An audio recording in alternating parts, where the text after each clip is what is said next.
Hello, hello, hello. Good Friday morning to you, or afternoon, or evening, wherever you're watching me from. Here at the drone hangar. Marty's in the background. Say hi, Marty. Hey, what's up? I don't know what it is today. It's just down and out. Sense of disturbance in the force. Let's see where we left off today. We were working on this super spec and telling you everything what we're going to do today, which is we're going to Z-hinge. Marty found the tape. Yeah, you are low. There was another roll, wasn't there? Or you just been doing a lot of shipping?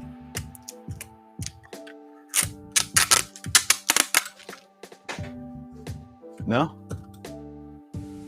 So clear packing tape. That's what we're going to use today for our wonderful Z-hinge. There's a new method to doing it. I just don't know what it is. I'm just used to doing it this way, so that's what I'm going to do.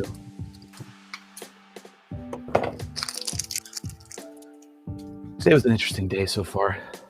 We'll talk about all that stuff later.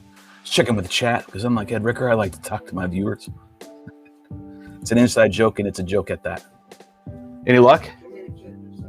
Oh, I got to go look at something. Hold on real quick. He's let me borrow part of his tools here to the miniature Lowe's. Go ahead.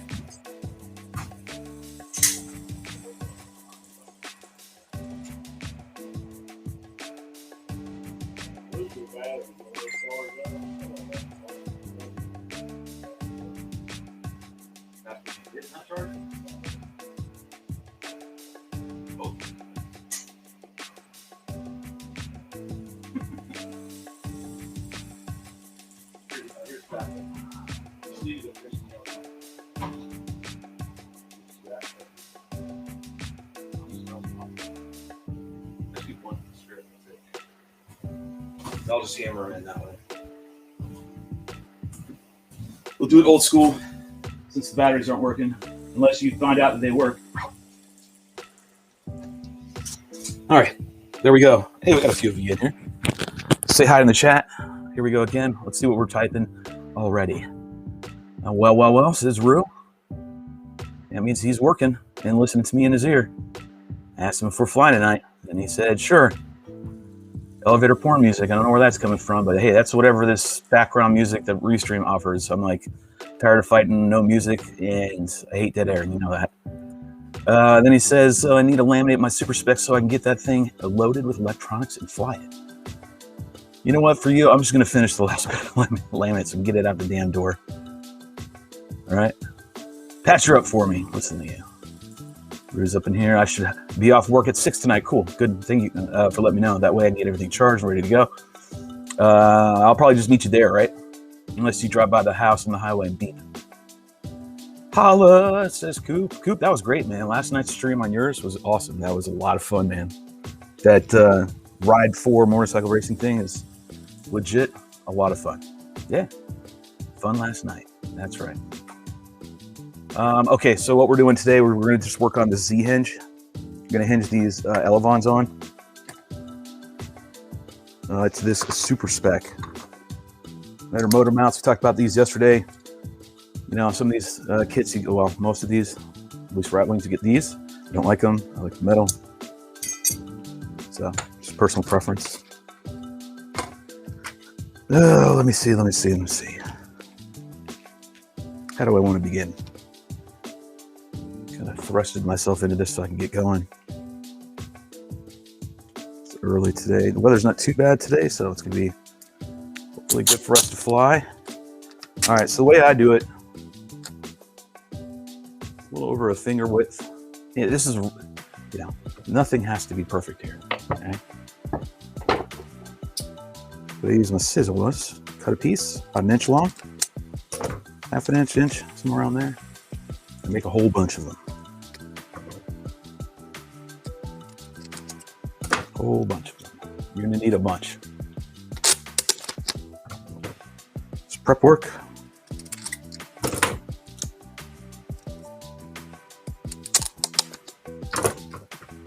We'll see as everybody files in, and I'll say hi to the chats as we move along. Talk a little bit later on. Interesting conversations today with some wing pilots about This WRL league that's popping up. I don't know if they're going against WRA, like trying to find a completely new organization, or if they are working with.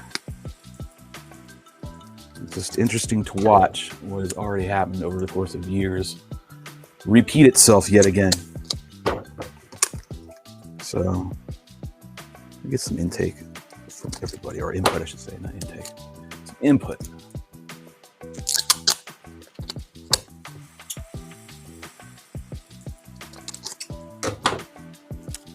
All right, so I'm gonna keep cutting these because I'm gonna do 2 sides. I don't know, 15, 20 of these probably, somewhere to that effect. And I'm just staging them up here by the camera. There's a little lip on my,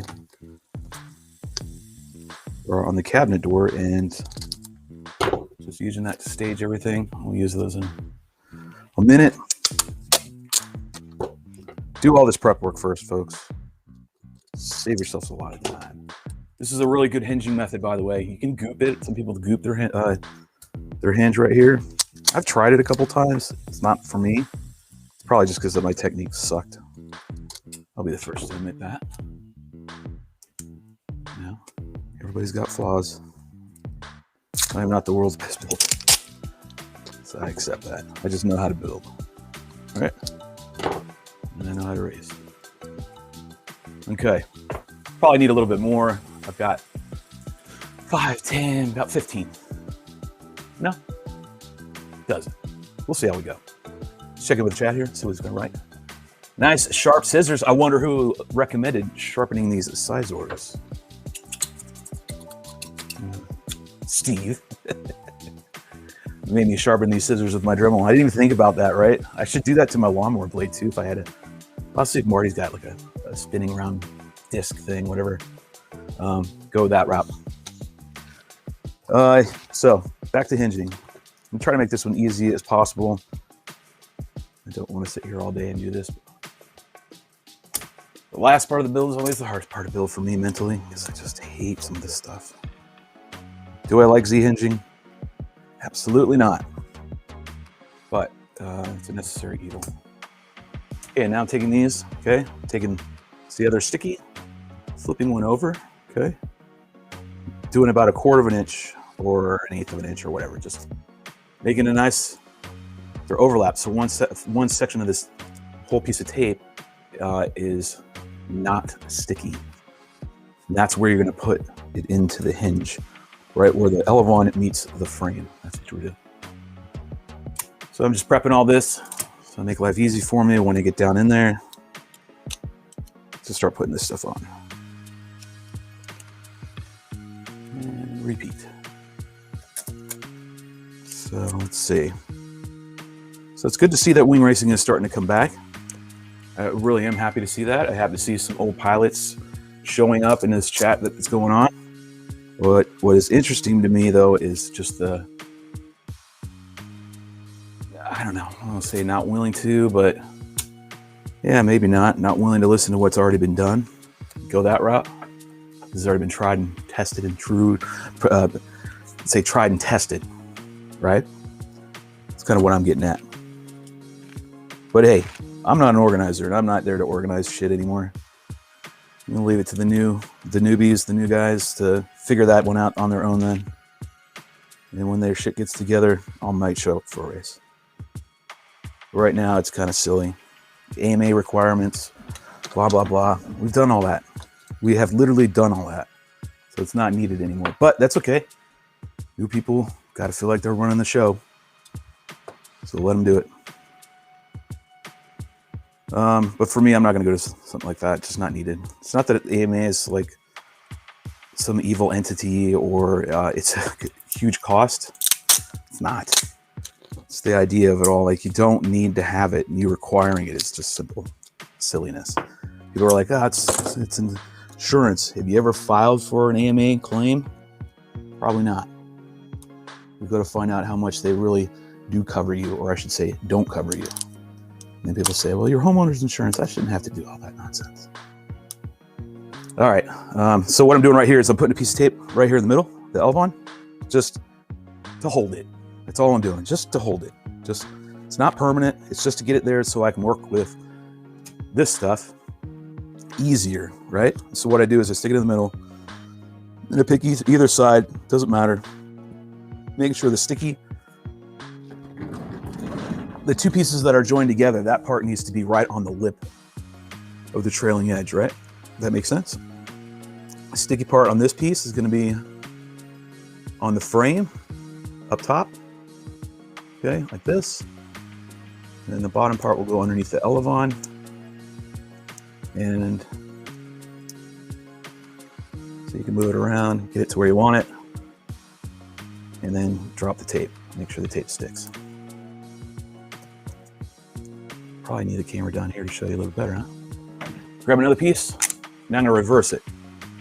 I taped the top part adhesive on the frame. This time I'm gonna tape it, the top part, on top of the Elevon, okay?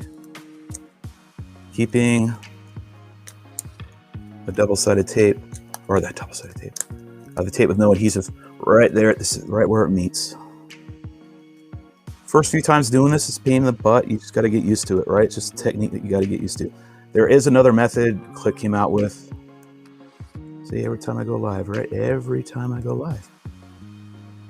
All right, and I'm butting it up right next to the previous piece, okay? See, over the top of the Elevon. Yeah, look, I got more crap on the Elevons. Okay, and I'm pushing it flush with my fingers right here, getting it to line up while I'm pulling on the tape down below. I know you can't see that, but I'm pulling the piece of tape down below, lining up my Elevon to be flush, and then sticking it to the bottom part of my airframe. Checking my hinge the whole time, making sure everything's nice and flush. So far, so good. And it's okay. If you make a mistake, you can always go back, take the tape off, and redo it. But once you're done, it's a solid hinge. So I'm gonna fudge a little bit. I'm gonna go right here to the edge. Oop. No wrinkles. This tape right here is a little bit on the thicker side of packing tape, which is actually turning out to be okay. It's not bad. Not bad at all. Line it up again, using my finger right here to get it flush, my Elevon flush with the back of my airframe. Line the tape up underneath. This time it'll go on the Elevon. That's pretty good. You gotta be very important back right here, that you're not putting up like raising the Elevon up, right? So it'll disrupt the airflow. So as smooth as possible. So I had to pop the tape off again, reline it up, and butter. Nice. See, it's not too bad once you get into it, right? So this section here is completed. It's on. Still need one more, and then we got to do over here, okay? Just keep trucking along. All right, now that I have successfully gotten one side done, right? Now I can take off this middle piece, get rid of it. You don't need it. All right, it was just helping me hold everything up. Nice and easy. Okay. Figure out the pattern, which way it was up last. Okay, it was up on the frame last, so this time it needs to be up on the Elevon. All right. Butt it all the way up to the last piece of tape. Line up the non-sticky part, make sure it's where it needs to be. All right, cool. Nothing permanent yet. I'm going to hold it down real tight. There we go. Flush. Pull down until I get it flush. Tape it underneath. It's really easy once you get it rolling, right? Yeah, that's nice. Very nice. Okay, I'm gonna have to do some more cuts. This was enough for one. All right, Elevon was the top this last time, so this time we're gonna do the frame. Slide it in. Plus, you're using this where you overlapped. Use that overlap to help slide it in, right? Slide it along the non-sticky stuff. Slides in a lot easier. All right, push down. Again, line up the Elevon with the airframe. Nice and flush. And then drop the bottom. Okay. Checking for movement. Make sure everything looks good. It's looking really solid. Nice elevons. I should do every build this way. I mean, you guys encourage me to do better, right? Oh, man. It's funny. But if you're there, thanks for tuning in. Appreciate it, guys. Keep me motivated. So, people might think I'm probably poo-pooing on WRL. I'm not poo-pooing on them. I just think they're a little bit overthinking, or think they know a little more than they do. It's not a bad thing, right? To admit when you don't know. Okay, there are people that do know. Some pilots that just don't race right now that have been doing this for years, almost a decade in this industry, have a little more knowledge than the new guys who've just walked in maybe a last year or a year and a half ago. It's okay though.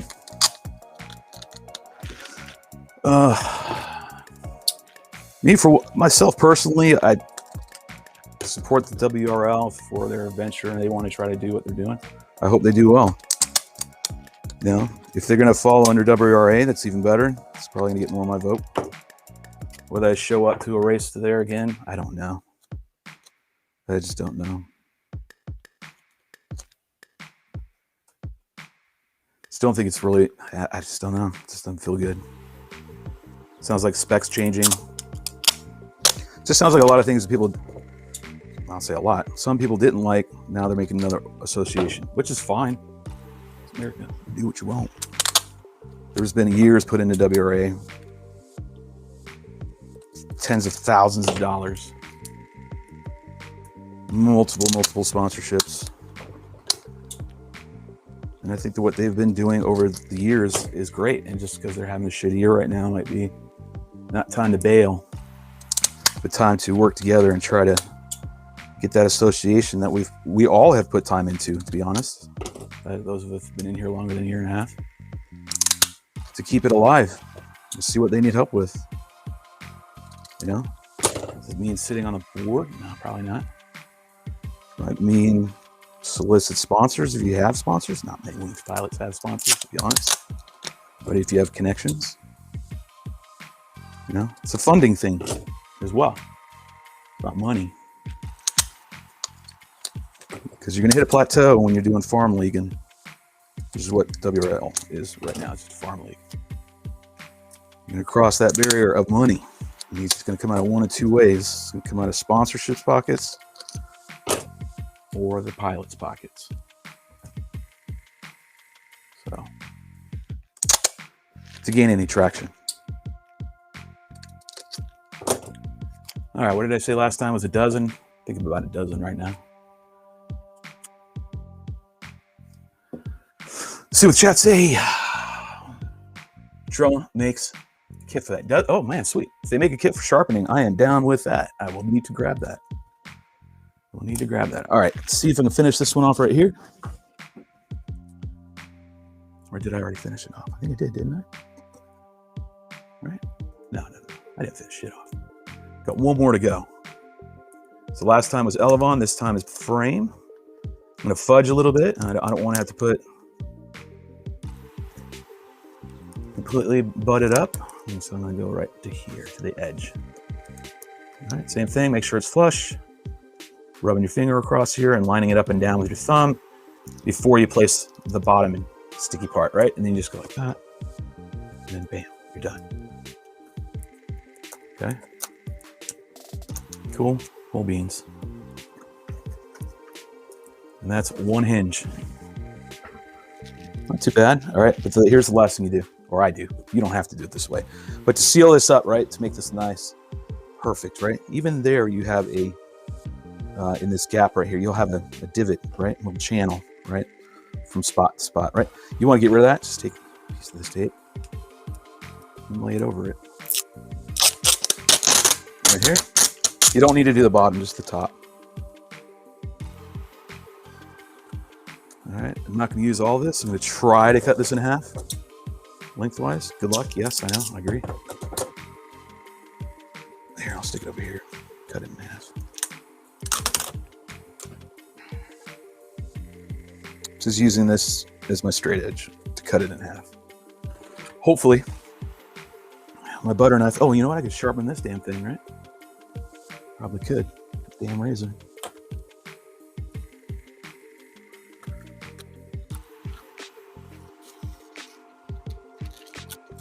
Almost there. Oh, we're almost there.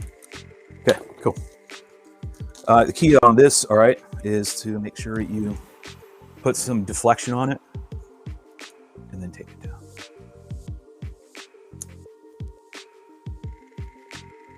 Doing just the elevon first, lining it up. Okay.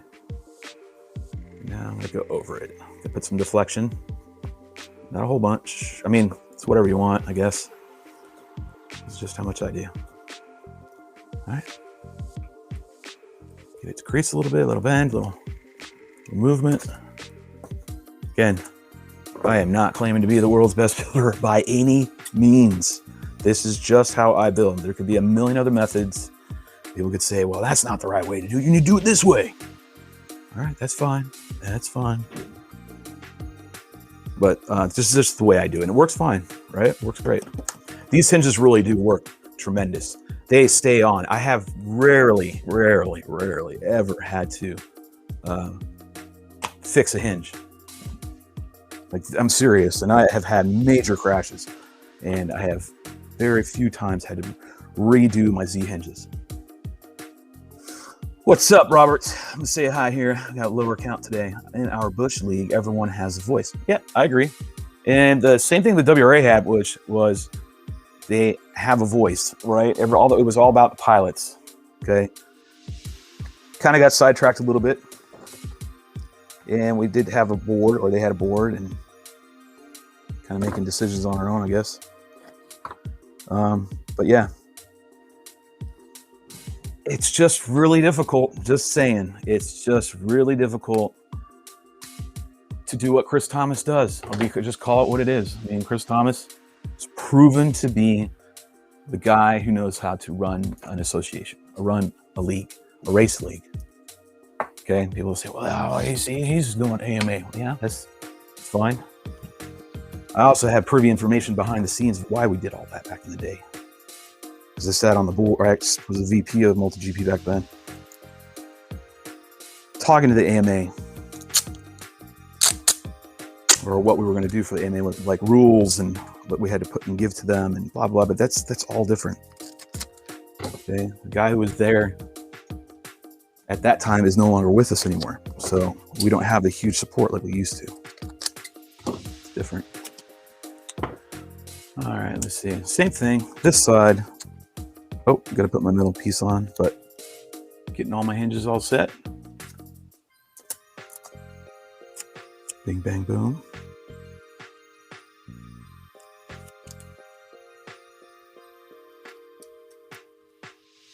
So we'll see how this all plays out with wing racing. You know, hope it doesn't turn into another shit fest. No drama, nothing like that. I hope it works out, but as it stands, the way I'm looking, and it's day one. It just looks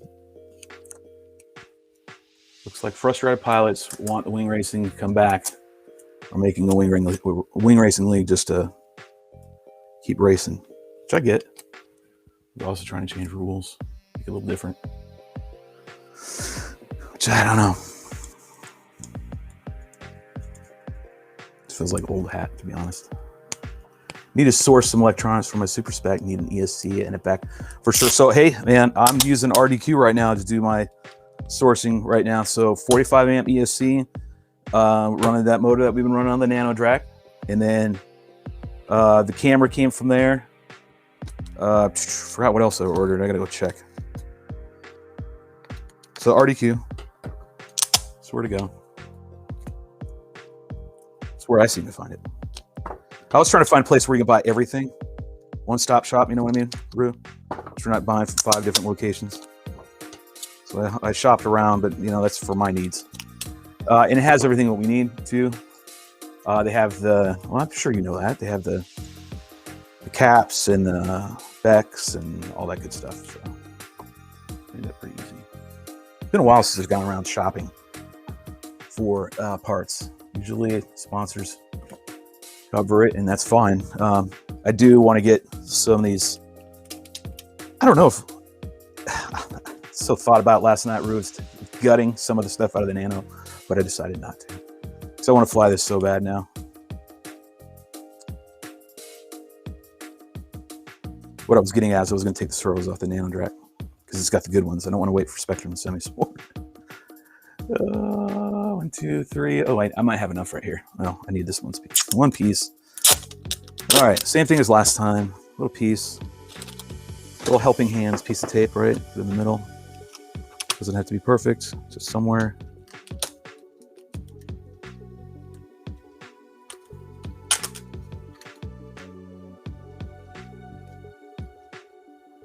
Okay.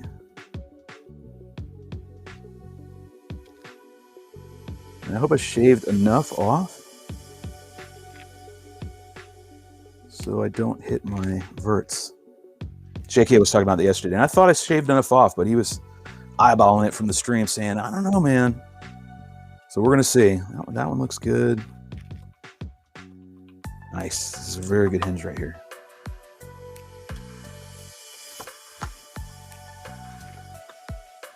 All right. Back down here. And off we go.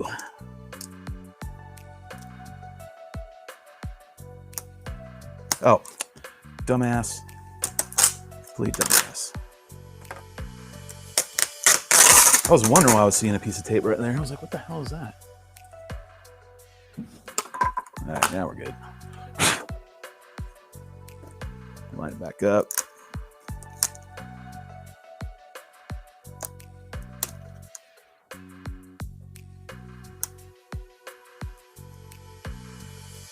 Looks good right there. All right. Again, it makes it really easy right here to start. First few pieces are really easy when you do it this way. Lining up the overlap part, back of the leading edge, pushing it over the top of the frame. Pulling on the tape down below, lining it up, making it flush with my finger, with the elevon in the frame, and then sticking it underneath the elevon. Check as you go. So if you have any flaws, you should get rid of them now as you move along. Make it straight as possible, smooth as possible. So you have a feeling that's not right. The more you do it, the better you'll get.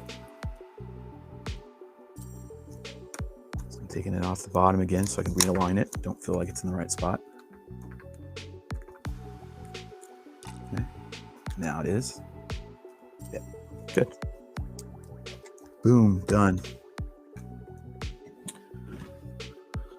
Let's see.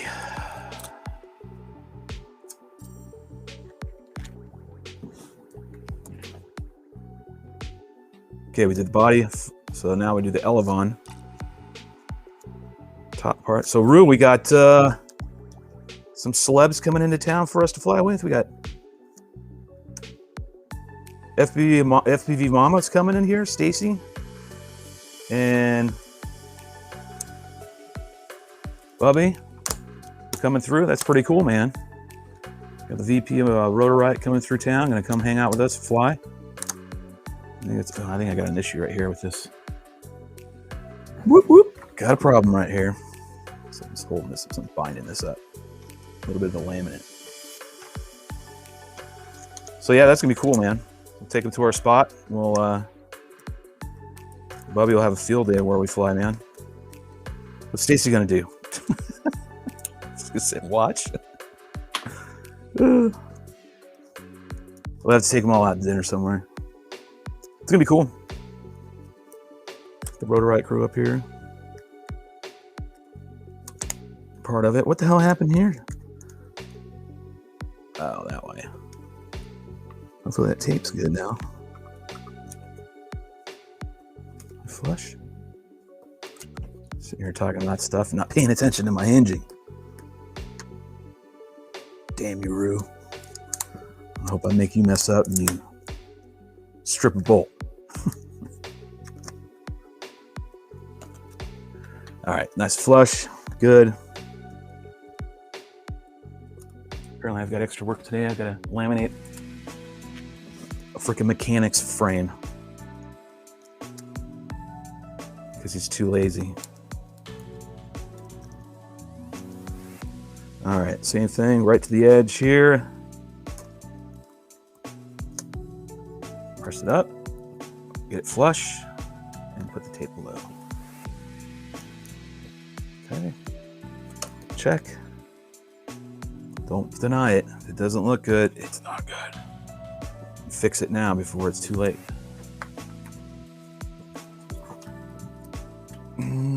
Got a drop right there. What is that? Is that laminate? Might be. All right, so there's that. Okay, take off the piece of tape. That was our helping hand. Grab another here.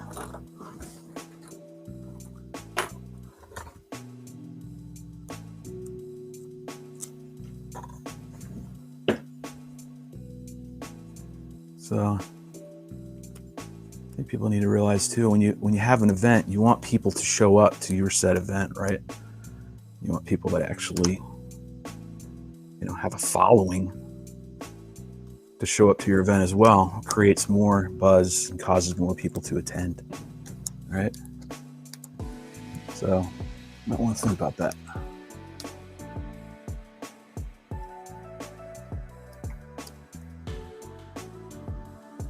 It's just the way it works. You want to create buzz. You don't want to just race with the same 15, 20, not even that many, 15 people in one location. If you want to be an association, you gotta market that. And you gotta use good marketing techniques and ideas. Look at me talking all this stuff like I know. All right, Z-hinge, here we go. We're gonna go and finish this off. Raise it up a little bit, create a gap, that way you can get in there. As long as you use the overlap part, it makes it really easy to slide on. Okay, and you just keep going back and forth, right? Nothing too rocket sciencey about it. Just a little time consuming. Make sure it's flush. If it's not, which this isn't, take the bottom part off. Since you're already down there, and just peel it off. Okay. Until it pops loose, and then realign it and put it back on. Yeah, there you go, much better. I know it's hard for you guys to see these subtle differences that I'm making, right? We did the top here, so now we do the elbow this time.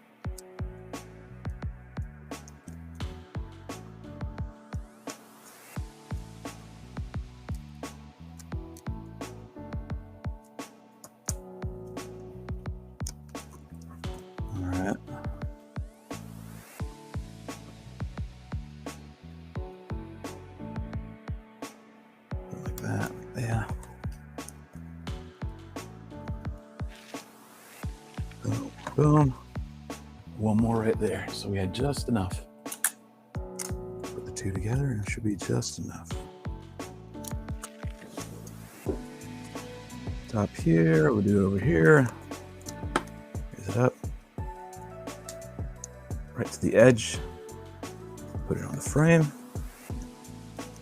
On here. Line it up. Flush.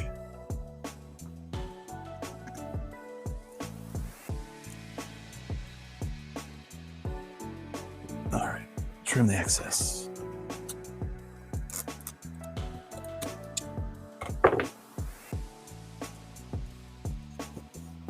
Okay, take my 1-inch little piece right here.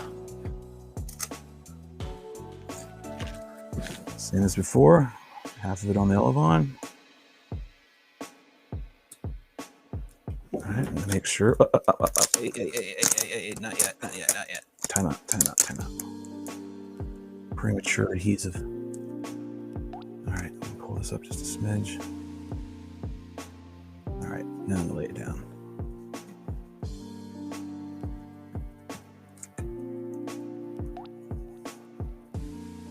Should be good. Yep.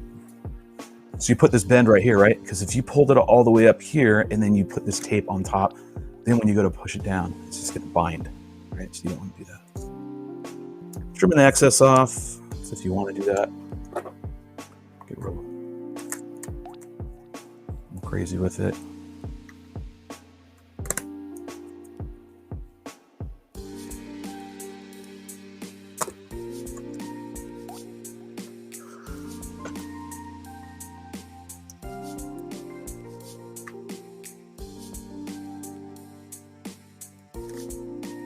Checking everything, make sure we're all good.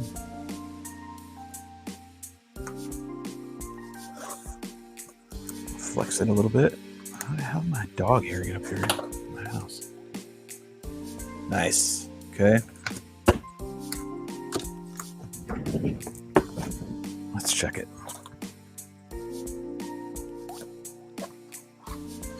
So get rid of the excess right here. All right, just to make it look a little more appealing, I guess. You can do that if you want. Just like so.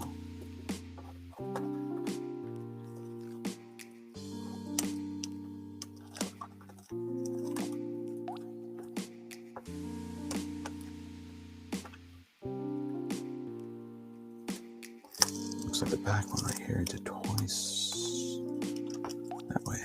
Okay.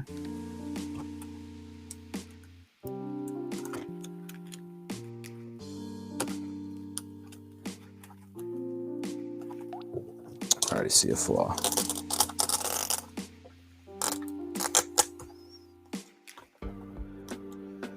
I see a flaw. I'm gonna have to fix it right now.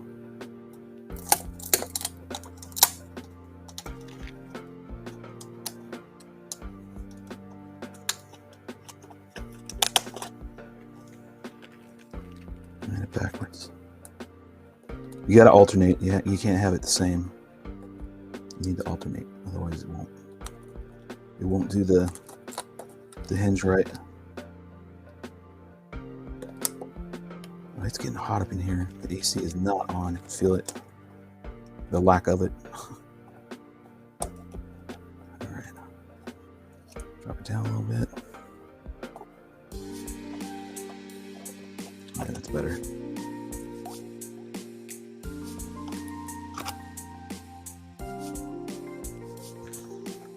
Okay, a little bit right here.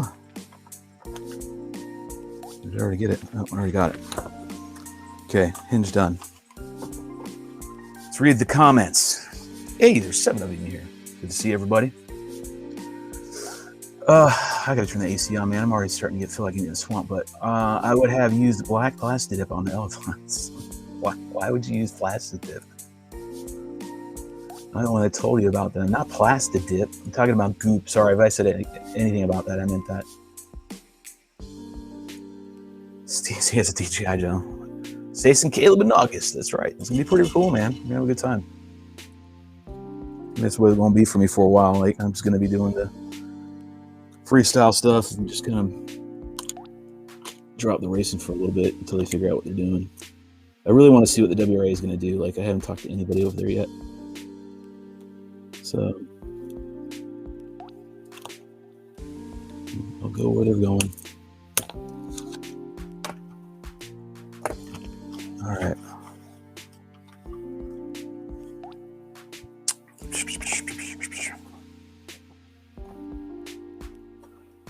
Let me see. A little blemish right there. All this time, and when I get one teeny ass wrinkle, I can get it out with the tape right here.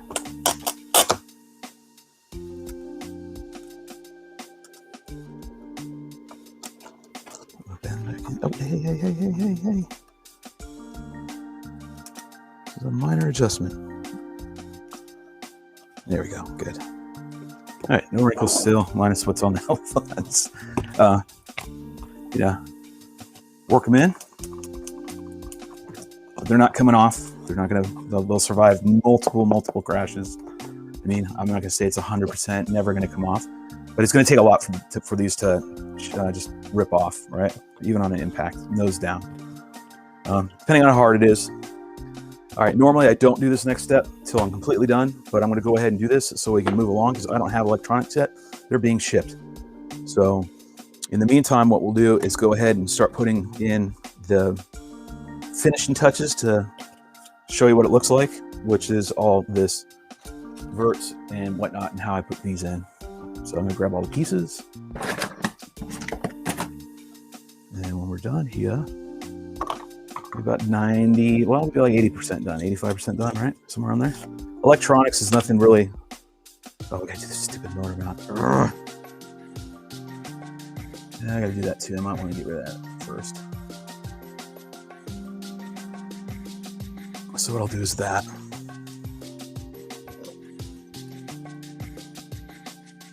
So we're doing motor mount first. Well, take the ruler. I think I have it already marked on here.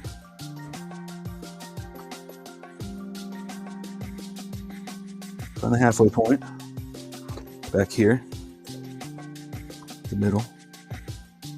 So I have 10 millimeters, 11. So what's that, 5.5? I do have it marked. Go figure. All right, put me a line right there. So I'm measuring the halfway point between here and here, and then I measure the halfway point here and here. It's the only way to get it in straight that I know of. I'm sure there's another method. Just to hold still.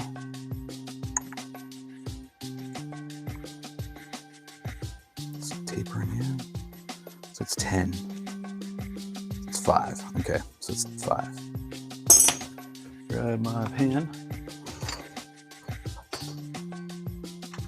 And do it that way.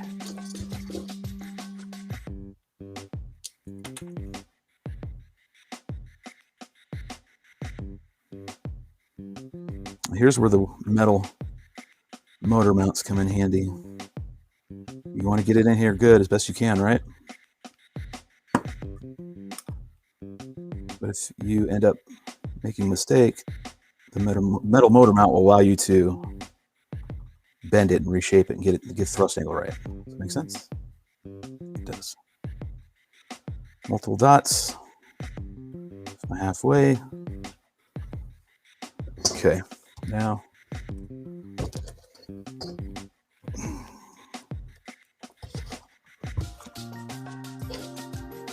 connect my dots.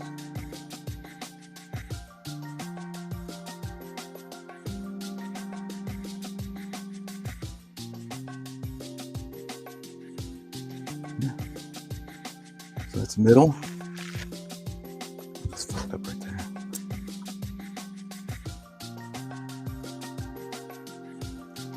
Yeah, that's better. All right.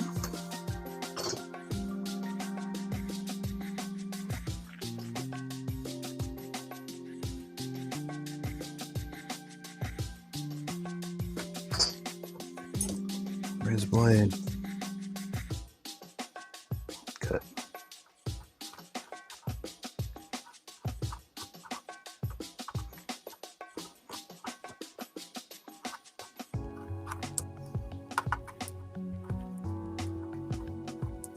Okay.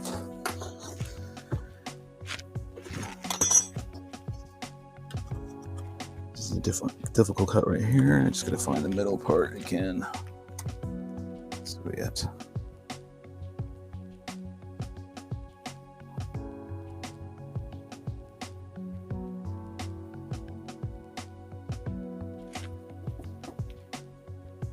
come on.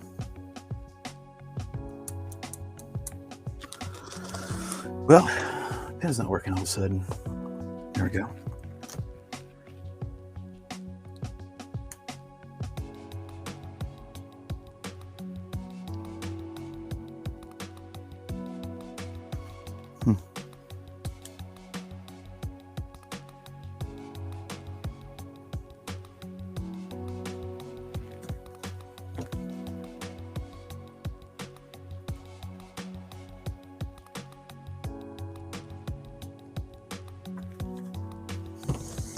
Okay, got those.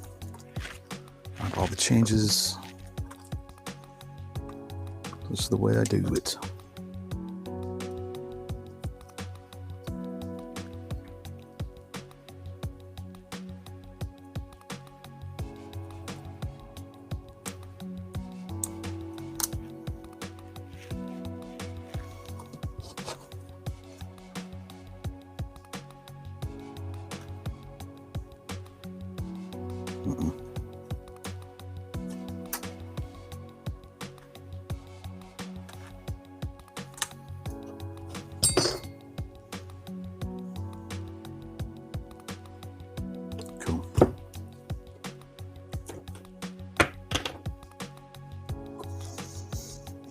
down here.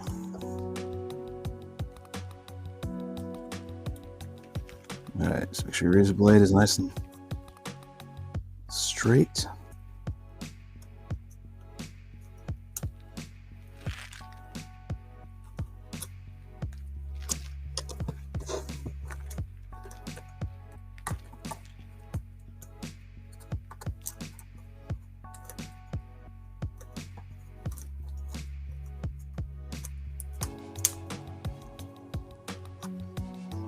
All right, I'm sorry I'm quiet because I'm just trying to get this done properly because it has to get in there as close to perfect as possible.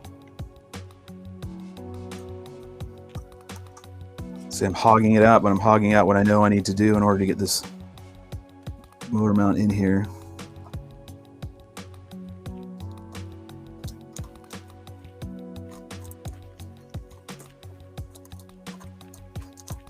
Deeper cut.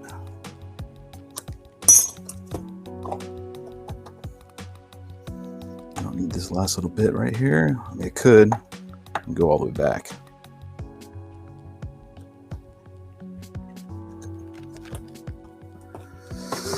Debate it. What do I want to do this time? Let me check the reference here. What have I done in the past? Always. I've always snipped it. I've always cut it.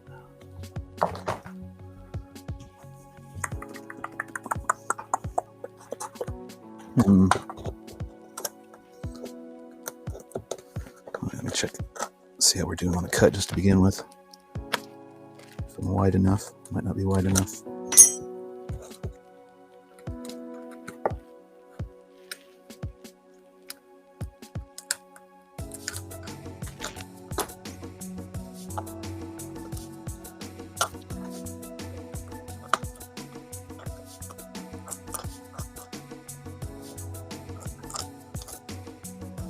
Getting there.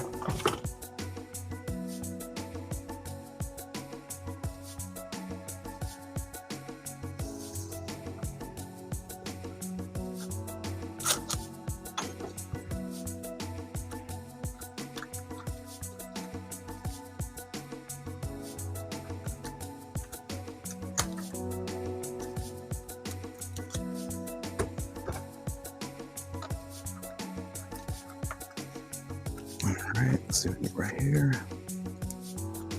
This foam is a lot harder, like I said before in the beginning of this build. It's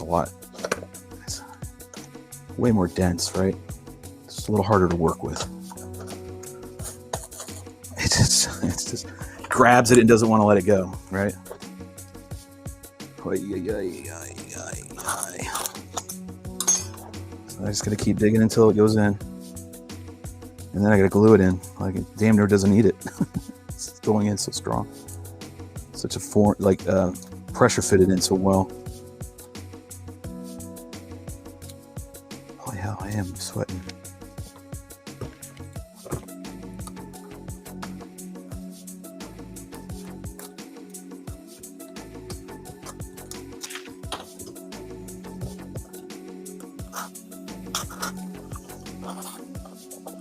Little by little. The problem I have is right down there in the apex, right here in this corner. Can't get the razor blade. Excuse me.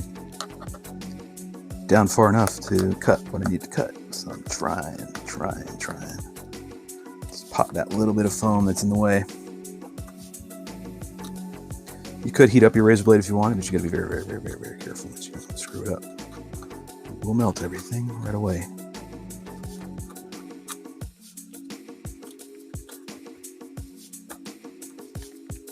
I know this has to be cut deeper than that.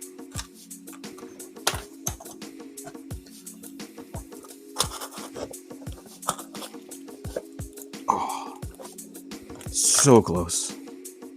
It's so close it's an inch away. Did I get the motor mount done?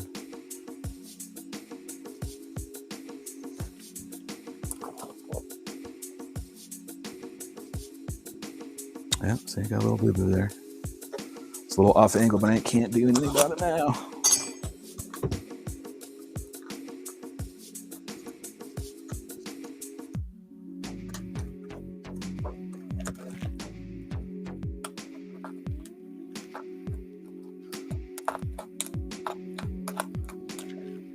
Yeah, so today kind of opened my eyes a little bit. I wasn't planning on thinking about wing racing and associations and all that, but where I stand, if I'm going to race anymore or not. But it's starting to brought itself to the forefront.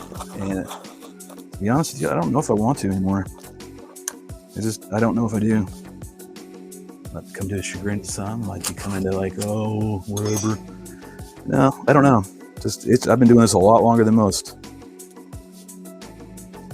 And I don't know if I just have it in me to keep doing it anymore. Going through another association and all the BS that involves, doing that crap again and changing rules and changing this. I don't know if I want to do that anymore. You know, if WRA comes back with a vengeance and holds its, events and then people start opening up, then yeah, I would. I don't know if I want to do another group and all that crap.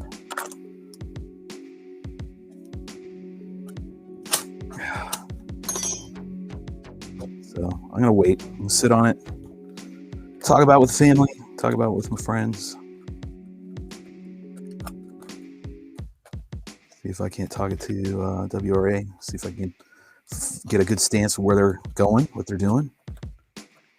Not trying to get involved and not trying to get involved at all. Just want to know what's going to be happening, if anything. That's it. Then I'll make an opinion. Then I'll make a decision what I'm going to do. But if you were to ask me today, the answer would be no. I'd be like, no, I'm done. I'm finished. But the newbies that think they know it all, go ahead and run it and see how it turns out, and I'll be happy to watch from the sideline if that's the case. But I'll just keep busting out freestyle. It's what I do anyways.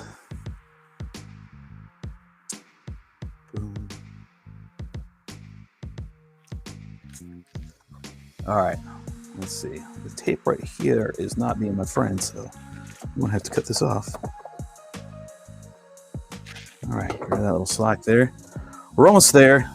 Debating if I want to put in, if I want to just chop that part off and be done with it and poking it all the way through, which is probably what I'll do if I can get it out. Let's see.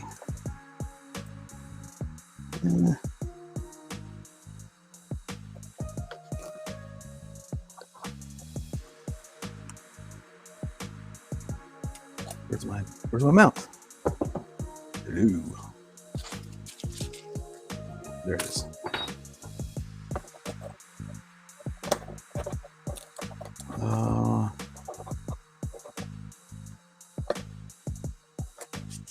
I know I'm gonna need some weight.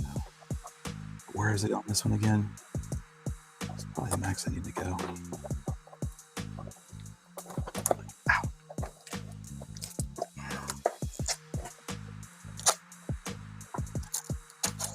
Keep going back and forth here a little bit.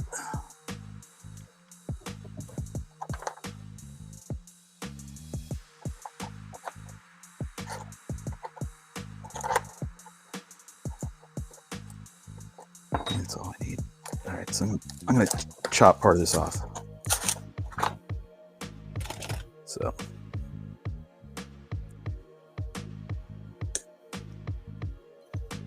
This motor mount's come with a little cutout. Use it if you want. You don't have to.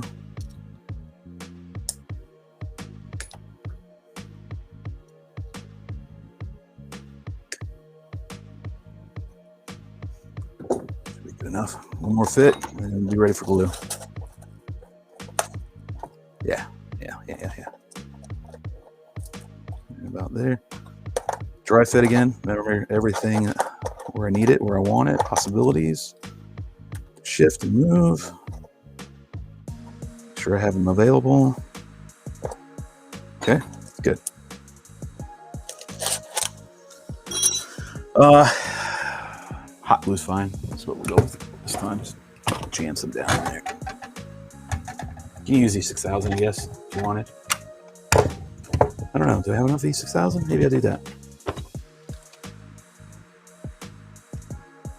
Have enough? I don't need a whole hell of a lot because this thing is already fitting on here quite well. So Put it right here on the edges. Get in there.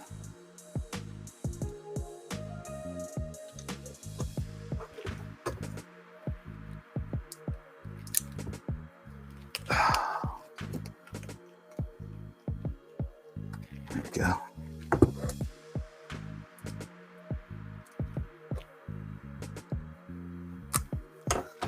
Boom. Okay.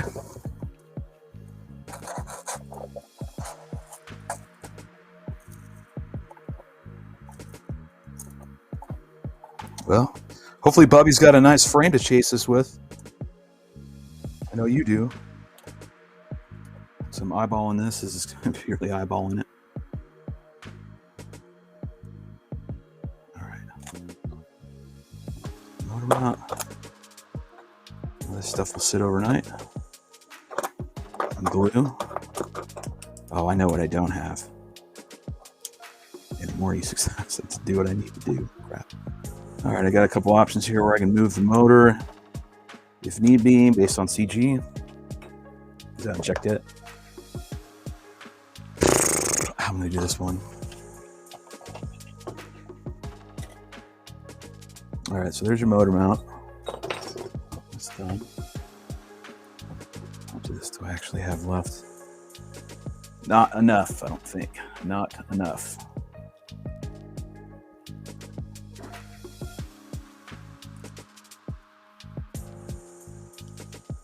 Check though.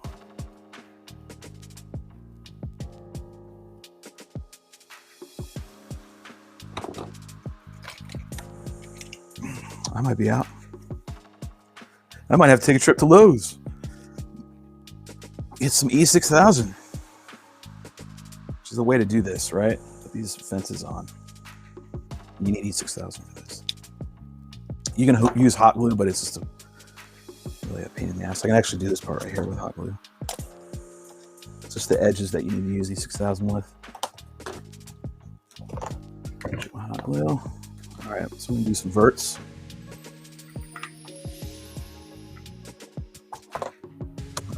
Right here,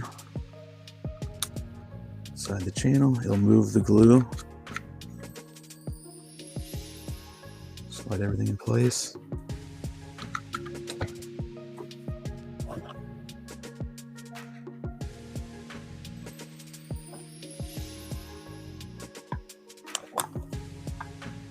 Still.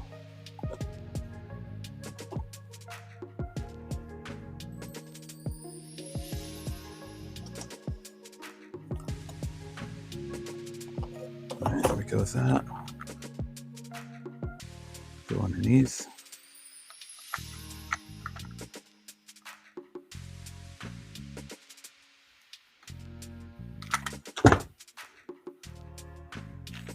Okay.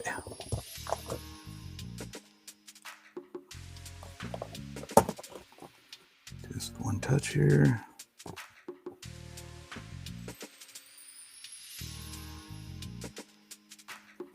T-pins. Right up front, right down the middle.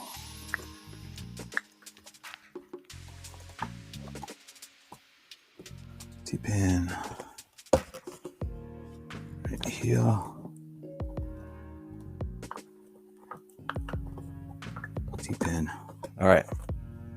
There you go. You want to make sure this is straight. What's good about the cutout ones, you can use visual references like these cutouts to run everything parallel, because you want this vert to be as straight as possible, right? You don't want it to be, you don't want it to be wavy or anything, because when it goes through the air, it's going to just cause induced yaw effects, negative yaw effects. A little bit of hot glue in there. Hot gluing it to the frame this way. I'm going to use E6000 on the joints right here, all the way around. That I won't be able to do because I do not have the E6000. I don't have enough of it. I'm using the 20. Hey, what's up, Big Lou? Big tall. Sexy. Drink of water. I'm using the 2217 2300 kV motor. Instead of the 2500 that I've used in the past, I'm using the 2300 to have a little more torque, right? So that's what the motor I'm going to use. So right now we're just doing the finishing bits and pieces on this frame.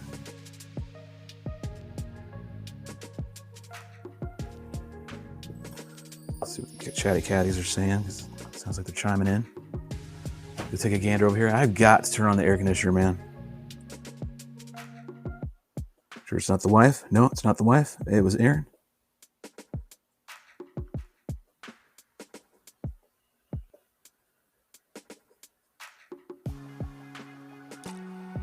Yeah, it's reinventing the wheel. I don't know, man. Just don't have a good feeling about it right now. I want to see where the other guys at WRA stand.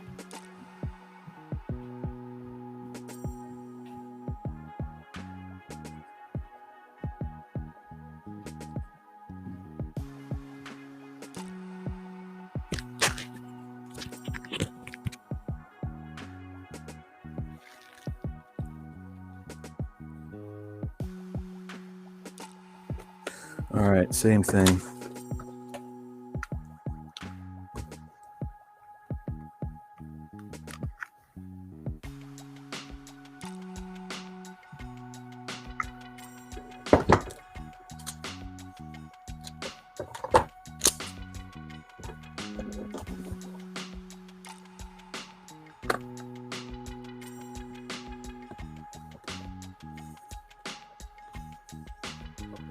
Okay.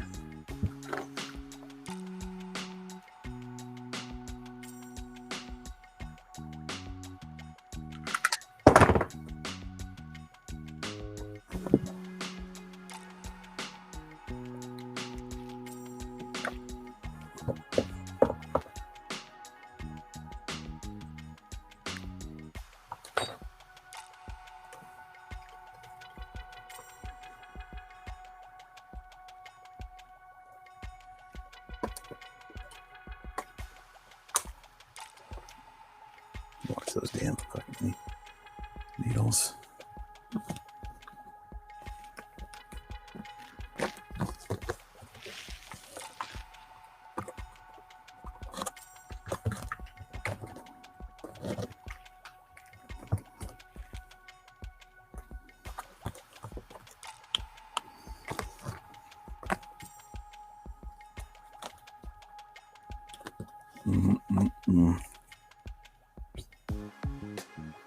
Go. Sorry, it's a little concentration need to be had right now.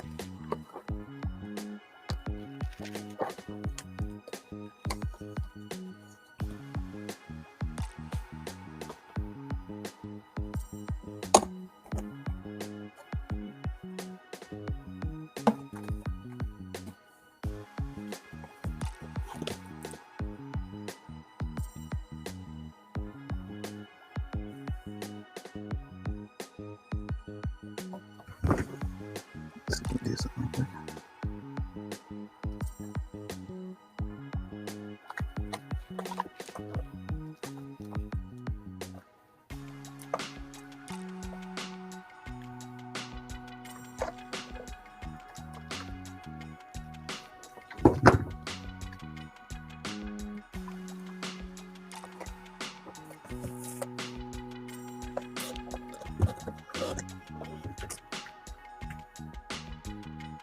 Yeah, I'd fix something right here.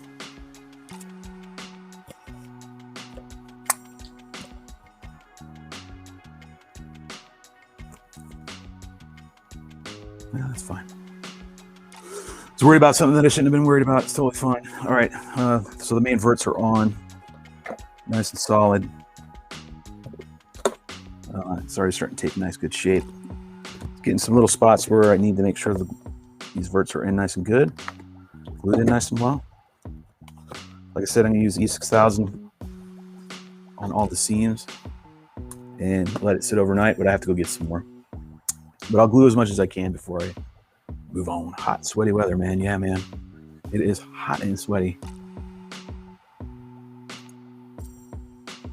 That's the one I used to use, and I like it. Yeah, it's a really good motor, man. I like it too. I've been using it a long time, right? Years now, and it's still a good motor if you get your hands on it. There are some KO motors out, but I don't know which ones for which. You know, which one you should run. But whatever. I guess the other wing racing, whatever, will figure that shit out. You can see that's the avenue they're going. going to be a bunch of other manufacturers that WRite didn't put in that I bet WRL puts in. That's just my prediction. KO will be the one of them, I bet. Nothing against them. I'm not the one who makes the process of who gets in and not, but I just see that's where it's going to go. I just hope they all work it all out. When they work it all out, then I'll start showing back up. How's that?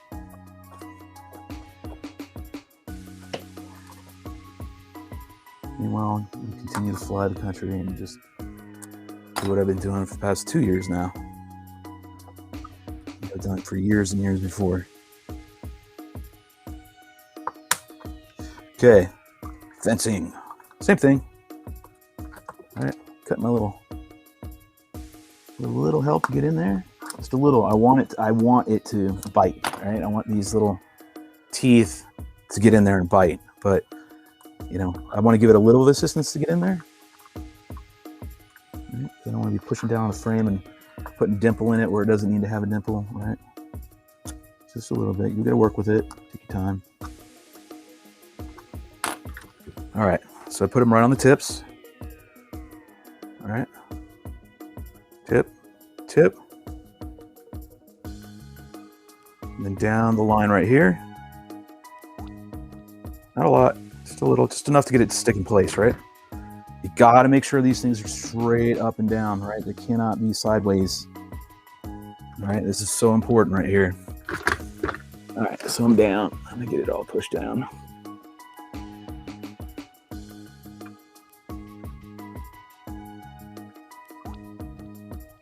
Yeah.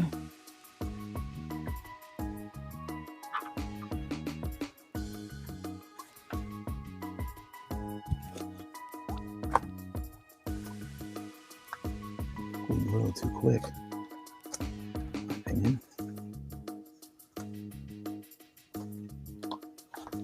All right.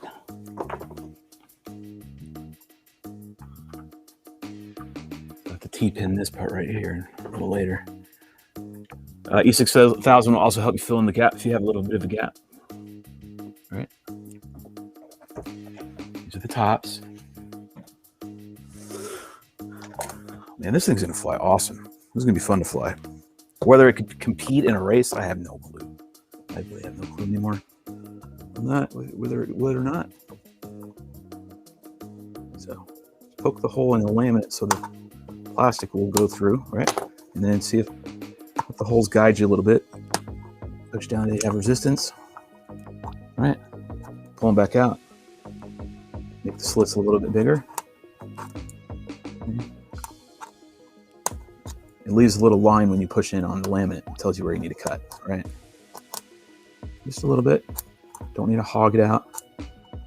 Because you want the teeth to get in there and snag the foam and let it do its job. Good. All right. A little bit of glue, same thing. Tips. Tip. Underneath.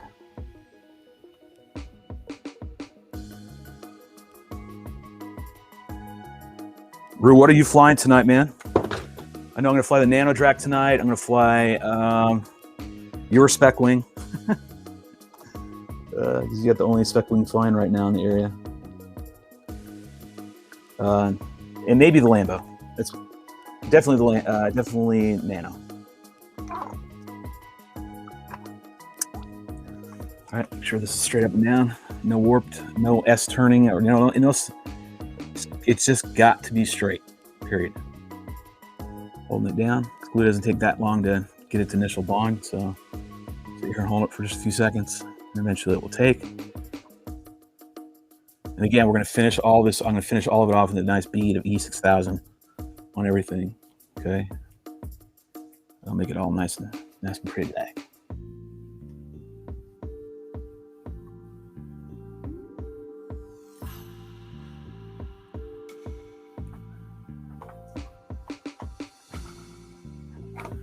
Doesn't look good, come back and fix it. Take a T-pin, I think, right there to get that down.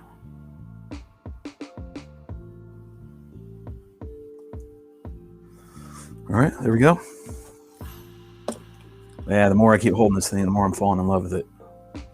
It's awesome. Let me go ahead and check in with the chats here. We got you guys in here. Thanks for joining in.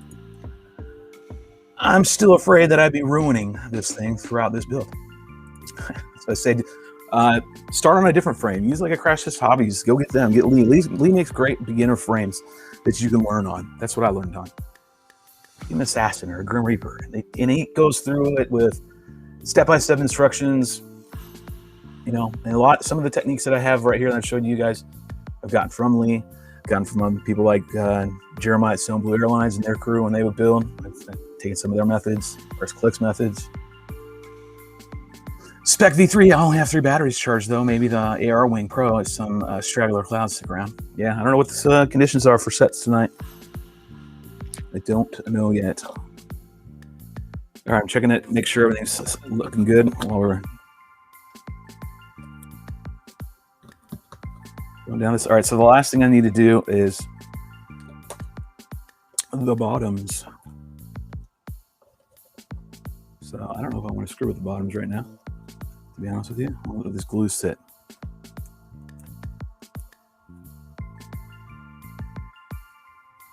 Man, this thing's gonna fly amazing. I just didn't think it was. All right, so here I'll show you the difference. I guess it's just an older and newer. It just looks like a miniature hardcore, to be honest. It's like a really small hardcore frame. There you go. Old Super Spec. I guess this is the newer Super Spec. If JK was on here, he would fill us in a little bit more. He's our walking, living, breathing aficionado, all things RiteWing, right?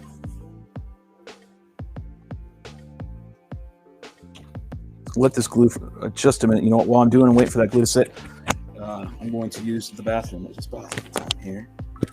Drone hanger.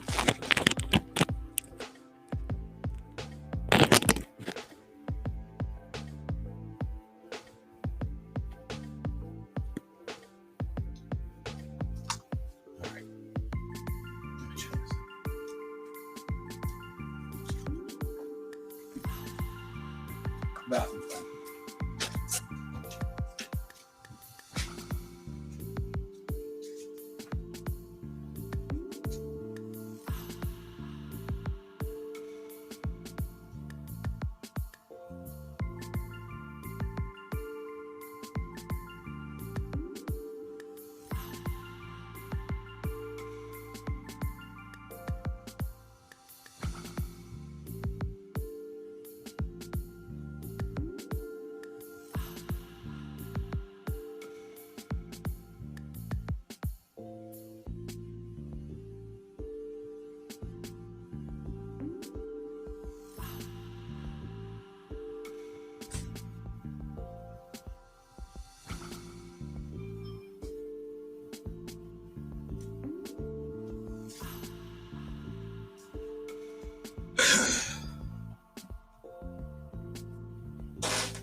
Okay.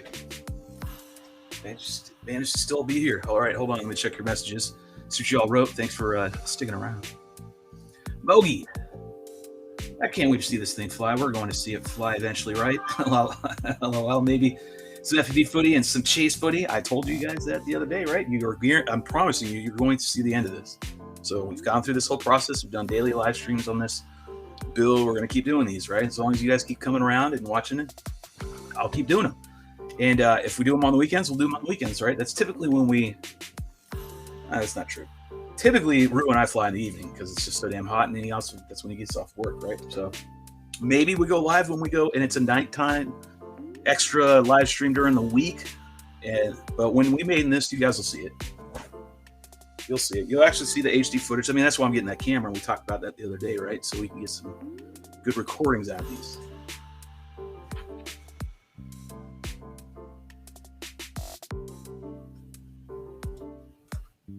I haven't heard anything yet from Insta360. I need to go look at my email actually and find out if they sent anything. I'm working with another pilot, pro pilot. You guys know who he is. He's trying to get that in for me. See if that happens. We're currently working on that. So if that happens, then I'll throw some 360 on here and we'll go at it. So we can't dig it around. Was digging around. Look, today I found some old FPV footage from 2016. Gosh, it was off back then. And I got some video too, dude. Old school. Old 2012. Oh, man. I go back and I look at that stuff and I'm like, well, that's where it started, right? It's just funny to look at. The equipment we were running, absolute garbage compared to today's standards. Let's see. We will fly and try and chase it for sure. We are trying to get some tandem wing chase with freestyle on. Have Shelby Volt chase me because he can match every move I make. Would make for a great video. Yeah, we are in the midst of putting together ideas of new videos to come out. Myself, Ed, and Rue. So, collaboration videos and whatnot.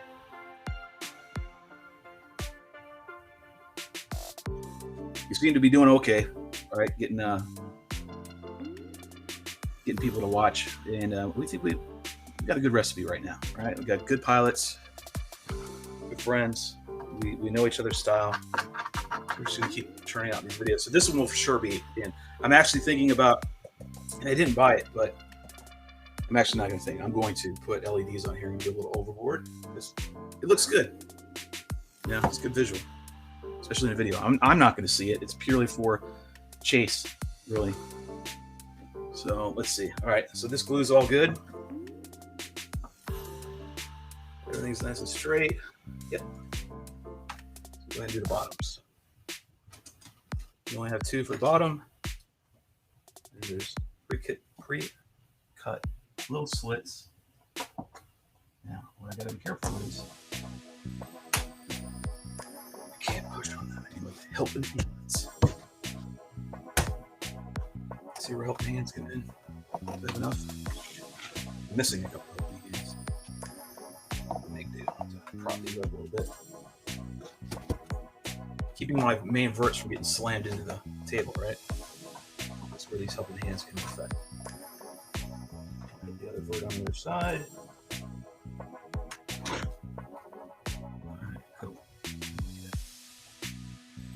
Cut, razor cut.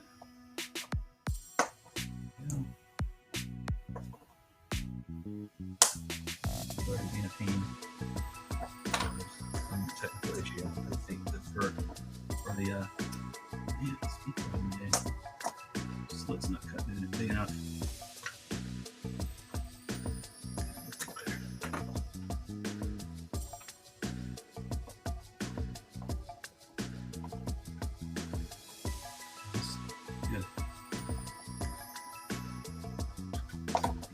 Stretch for this cut right here.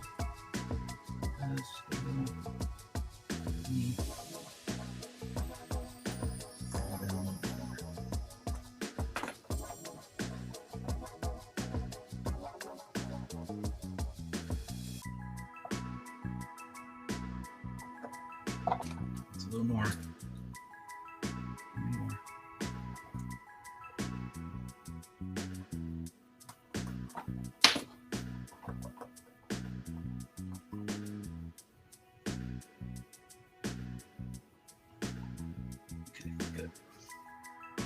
Same thing as before.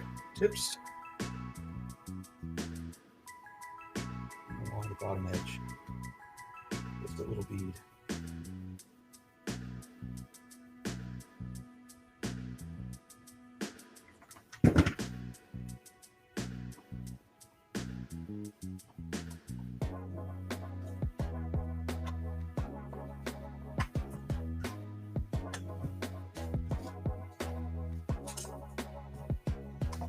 Let's push it down a little bit. Make sure we're using a bean bag.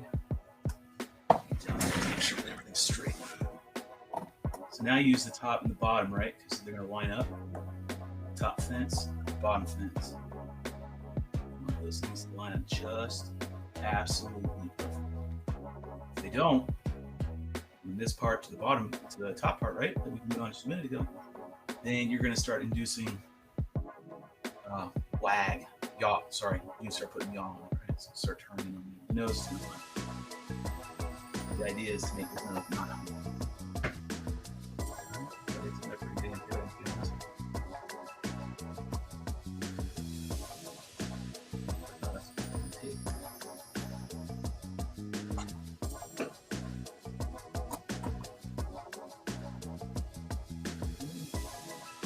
Bean bags are your friend.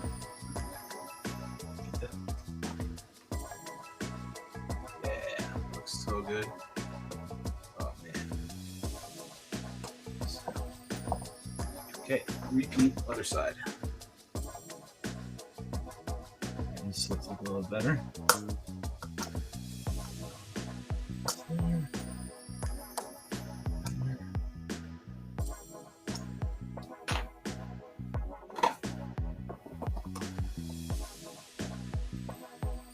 Okay, push it down. That's what it needs. Keep on doing this. Alright, this is more stress relief cut. Just a little.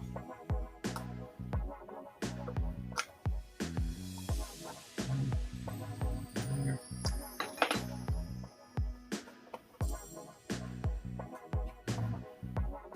Alright, that looks pretty good. Now that looks pretty good. A little more right here.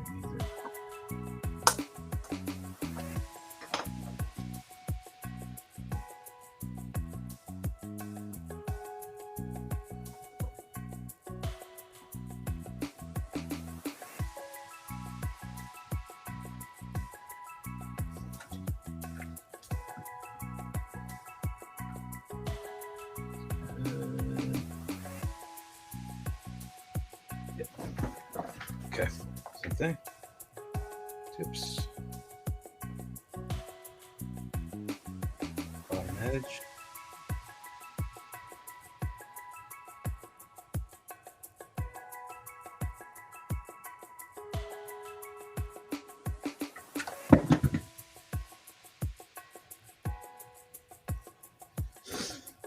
Spider webs everywhere.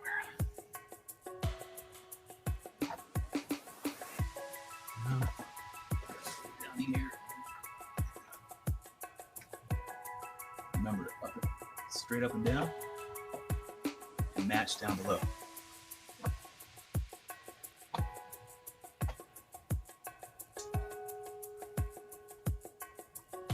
Looks really, really, really nice. Top one, need a little more love. Make the goop ceiling gaps that you have, right? Enough to keep 6,000. Put it in there. It'll seal up everything down below. If it's not quite meshing together and it's not flush necessarily with the frame, this doesn't typically completely go flush. I don't seem to have been able to accomplish that, but I have not built these as much as obviously like to it and some others. But I just know the 6,000 will cover it up, and I've got it pretty damn flush. So main thing is it's straight up and down on both top and bottom. It does. Look at it this way. Twists, nothing.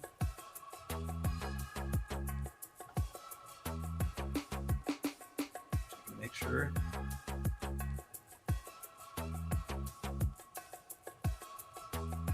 little bit right there, so I have to get that out and T-pin that. This side's perfect. This side, just the top one, like I thought. Wow.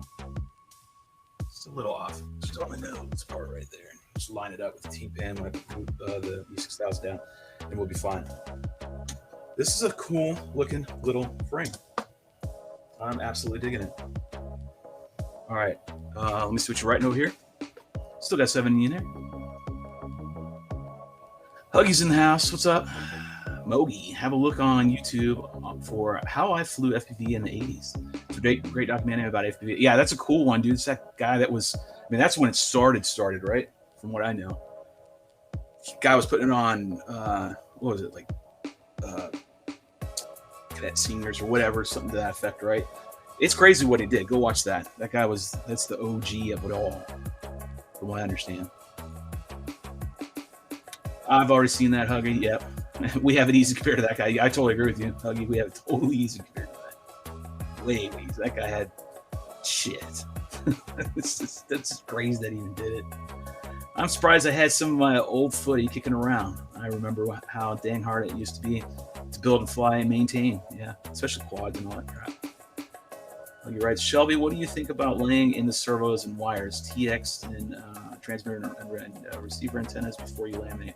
So you have a nice clean servos afterwards. I mean, you can. It just depends. Like if you're building for, I never really worried about that. So like on this frame, the TX is going to go inside this bay right here. Okay, so everything's going to fit in here. So all my electronics will be in here. My TX, my ESC. If I use an FC, it'll be in here as well.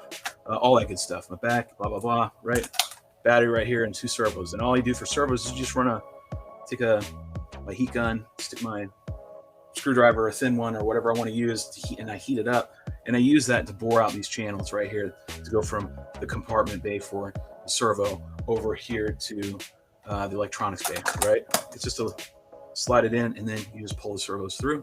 I use my tweezers, so I don't have to cut the laminate up here at all. The receiver wire, like for instance, if I used an Immortal T, which I might use on this one, I also have the wispy ones that you get with your Nano RXs from TBRC, or from TBS. So traditionally what I've done in the past is just run them up because it's thin. Where is it? I have it right here, right? I was stepping on it yesterday. It's so thin. So here it is right here, right? It has this real wispy kind of antenna. We're getting good range with these, by the way. I mean, no BS. This go where we want it to go. You know, you can stick them up here like this, and I'll run one, tape down. Of course, I probably have this backwards. Rui helps me on this part. I'll tape one here, and then I'll tape one down. I just use my vert as the support, right? And then I just cut a little razor to get it to drop down in the bay, and it goes like that. And I might do the same thing again, just keep everything nice and clean. Otherwise, I'll just jam an Immortal T. I'll pop a hole right here and drop it down, cut through. You know, there you go. I don't think you should put all your electronics. I've never done it before. Lamination process. I haven't done it. This doesn't mean you can't do it though. It's not something I've done before. Hit that thing with the cotton candy color scheme, and it's going to be wicked. It will be wicked. Screw coloring anything. Rue writes, Rotor Ranch builds that way for Shelby. It won't race frames. Yeah, so like when Rue does it, or when Rotor Ranch builds for my frames, he embeds his servos. All right, he puts his servos, and then it's a funky way of doing it. Let's see if I got into this build. Hold on. Yeah, right here. All right, so here's Rotor Ranches. Hopefully, he hears us talking about him. Rotor Ranch. I miss my buddy. So when Rotor Ranch builds for me in the past, so this is how he does it. Look, it's beat up. This was a competition rig at one point, but then it turned into a freestyle. Let's go fly with Rue and Ricker every night. Frame. That's what ended up happening. Hey, there's some parts in there I can use. Did you see how he did it? He did it down below, and yes, he did this before lamination. So he put them down here, and then he piped them through the body, and they come out the back. So now you have nothing, like very minimal disturbance of the airfoil, right? And it did really well. I mean, it's awesome. But for what I'm going to do on a daily, I'm not going to worry about hogging this out. It is a little more, time consuming, but it's an awesome process. Put them on the bottom before he laminated, fed everything through, and then there you go. It's pretty neat. Yeah, Rotor Wrench has got good build techniques, man. Just throw it over there, pile with the rest of them. It's where they go when they're done being flown by me. They go into a pile or hung on the wall. I'm chatting with you guys, gives me a little break here. My Nano Goblin and Spec V3 both have been standard antenna and with great range. And you have, man, your Nano Goblin, man, for Christ's sake, 7 miles, right? You've gone 7 miles with that Nano Goblin running that antenna right there, I think, if I'm not mistaken. I know it was 6.8 or something like that. So you've gone way out with your Nano. And if that's the antenna, I just didn't recall if that is the antenna. I think it is an antenna you're using, right? Plus you have it with tubing on it, I think. Either way, it's impressive, most impressive.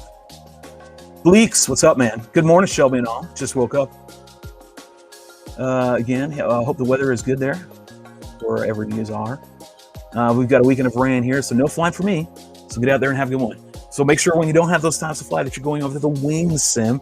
You go throw down some times. Go, wide variety of aircraft you can fly. Go grab one that get on that wing sim. That's what I do, all right? And also, if you want to join me and Coop, FPV, and a couple other guys, we gotten into the Ride 4, that motorcycle racing. So it's just something different. Obviously, it's not drone or FPV related, but still a lot of fun. And for $30 for a game. We had a blast last night, let's put it that way. It's really cool. But hit on that wing sim. $36, I think, is the special they have. They have them right now, I believe, or it might be over with. It might be back to whatever it was. Totally worth getting. You won't get that rust, right? As I say, I won't get the rust. Bleaks, looks like I missed the Elevon's attachment, the bit I really wanted to see. I'll show it to you again. 7.8. I'm not going to show you everything, but I guess the technique is very simple. Well, you can also go back and watch it again. You can also go back and watch it again. So, hey, I decided to go ahead and keep the streams on my channel, on my main Shelby Volt channel. But I put them in a playlist under the Drone Hangar. And of course, you can go to the Drone Hangar YouTube channel and they'll be right there. So I'm trying to do it where you guys can have access to it. Okay, clear packing tape. This one's for Bleaks, okay? So the way to do it, the way I've done it in the past, is I'll make a whole bunch of these cuts, okay? See how big they are? Just a little bit bigger than my finger, about an inch. You make a whole bunch of them. Just keep cutting them and keep cutting them. And then stick them somewhere where you can get to them, right? Just 15, 20 of them, right? Seriously, 15 or 20. Then once you've cut them all, then you come back and take 2 of them. See how it's sticking to the bottom of my thumb and see how it's sticking to the bottom of my index finger, right? I'm going to take this one, I'm going to flip it over. So now the non-stick's up. And I'm going to join the 2 and make an overlap. And I'm going to make a very small overlap. I don't know what the size is, a 1/4 of an inch, 1/8 of an inch. I don't freaking know. It's that much. If you want me to measure it, it's going to be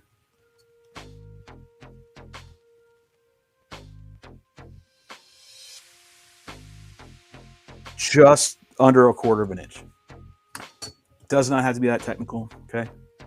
All right. And so the premise is this. You have a sticky side on one, sticky side on another. It's basically like double-sided tape in a way, except that you have one section that's overlapped that is not sticky. And that part, you slide in here when you have your Elevon off, you slide in, okay? Using that non-stick part, and you attach that non-stick part where the hinge is, or basically where the Elevon meets the airframe, that little spot. And you stick that right there, put one over the top, slide one over the bottom. That's basically what it is, but you're gonna have to go back and watch the whole damn thing, because there is a lot of steps in it, or there are a lot of steps in it. And it'd be best to go back and watch it again, because I get right to it. I don't, this live stream, I kind of hopped on, wasn't really in a great mood, and just kind of jumped at it, right? So, bike racing, closest thing you can get to flying while still attached to the ground, right? Man, I've never ridden a bike. Like, I think I did one time when I was really, really young. I rode a motorcycle. If I recall, I was in Germany. And if I recall, I only just, like, down the street. If I recall, I'd say, it was so long ago. but I've never been on my, like, my kids don't want me to have a motorcycle. Like, you know, I've been forbidden to get one because they know I'll probably kill myself on it in real life. So that Ride 4, if you got a good GPU, got a good graphics card, it's really amazing. Like, go to Coop FPV. He goes live every night. So go over. He's getting a good following on his it's Facebook, by the way, his Facebook stream. And he's a former wing pilot. And anyways, so he does that a lot. And I think next week he's going to go back to Microsoft Flight Sim. I think that might be what he's doing. So who knows? Continue with the chat here. I mean, sometimes my bike is no longer on the ground, really. Like, who's Alex, I'd be crazy. Good friend of mine. He got his name, I'd be crazy, because of the way he rides a motorcycle. It has nothing to do with FPV. And I think a lot of people that know of him or heard of him think that's what it's associated with. It's not. I'd be crazy actually came from the way he rides his motorcycles, because he's a big motorcycle guy. So I almost bought one of his motorcycles, but then my kids found out and they're like, no. So got a big fat no on that one. Probably for the better. I tend to crash a lot. I tend to win a lot, but I also tend to crash along the way. Yeah, there you go. We don't know how to hold back, Shelby. Both of us would push too hard on a motorcycle. I agree, man. I did it one time. I had a four-wheeler. It's back in my coaching days, right? And the team had an after party after this tournament. We went to one of the team players' lake houses, and they had an ATV, and I'm the coach, and I'm out there having fun. And they let me ride their four-wheeler, and I got too hog wild on that thing. I hit some jumps. I was getting airborne. And it was big. Like, they had like 15 acres, so you can go all over. They had a track and everything, and so I'm doing some jumps, and then I did one too fast, right? Not experienced. Didn't have a helmet, and I literally slammed and locked the brakes. Went forward up on the ATV and came within inches, and I'm not bullshitting, of hitting my face against the tree. I jacked the ATV. I had to pay for the ATV to get fixed. Yeah, super close. Like, I'm not shitting you. When I came up like that, I'm looking right at this tree going, oh, I just managed to stop before I hit it. So yeah, it was interesting. Interesting. Yeah, it should be on motorized things like that. Cars, one thing. Bikes and quads, maybe not. Yeah, I get it. Most of my friends are made of metal these days. Now when you get older, we're made of brittle metal. That electric conversion Alex did looks really cool. Good morning, by the way. What's up, James Omega? What's up, brother, man? It's good to see you. Alex made an electric bike.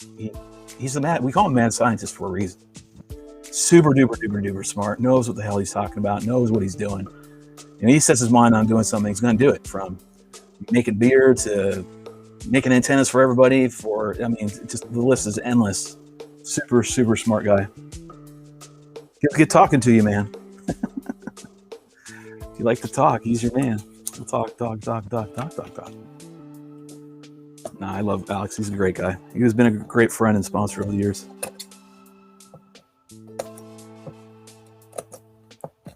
Which leads me back to the WRA and the WRL thing. You know, I'm going to stay where the original crew is going. If they stay and they go with WRL, then I'll go that route and whatever. But if they're going to stay around and be the FPV WRA, then I'm staying with them. You know? I'm not going to bail. I think bailing right now is not the right thing to do. There's not a lot of people that do wing racing. It caters to the same group over and over and over again. Right? Which is, it needs to diversify and get bigger, right? And it was on its way. COVID just really jacked things up. All right, so now I'm onto the winglets. So now I'm just shaving off any of the laminate that's going to get in the way. I need this to be flush. Okay, I want it to be straight up against the foam and not being pressed on against with laminate. Okay, cool. What the hell is that?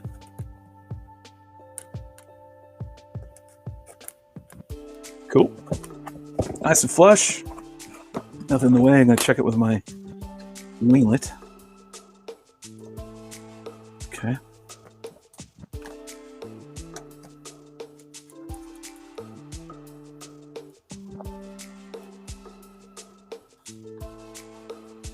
Well.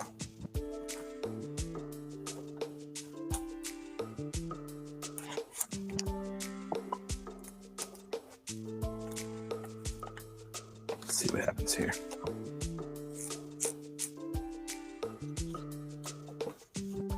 Might little bit of gap. This gap's fine. I think my gap over there on that side might not be good enough. Cross that bridge. So let's go over here then. Check this. Same thing over here. Get rid of any of the excess laminate. It's hanging over the edge.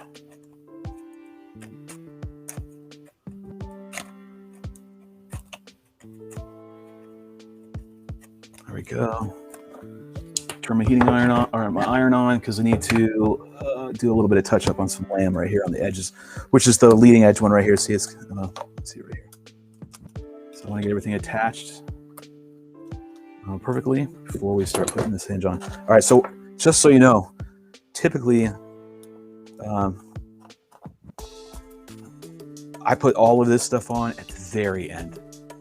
It's kind of expediting the process because it's going to be a while until I get my parts, meaning until Monday or whatever. We're going to move on. Like once the parts come, I'll show you what I do on that, but it's really not that much. Okay, it's really not that much, but we'll go through it if need be. So I'm going to just try to expedite so we can move on to the next frame.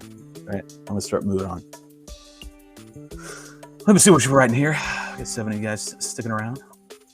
Shelby, I have been sitting here quietly learning the stuff from you. Looking good. Got to scoot now. Catch up late with you later. That sounds good, Double A. It's good that you stopped in, man. Sorry if I didn't say hi.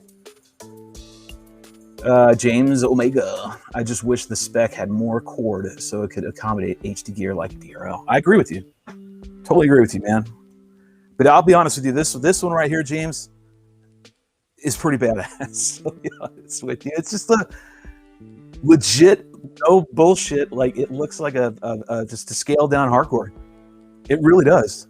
I'm looking at, a multitude of them around my shop hanging up on the wall. And I'm looking at them going, wow, this just literally looks like another hardcore frame, which is not a problem. So that's fine with me.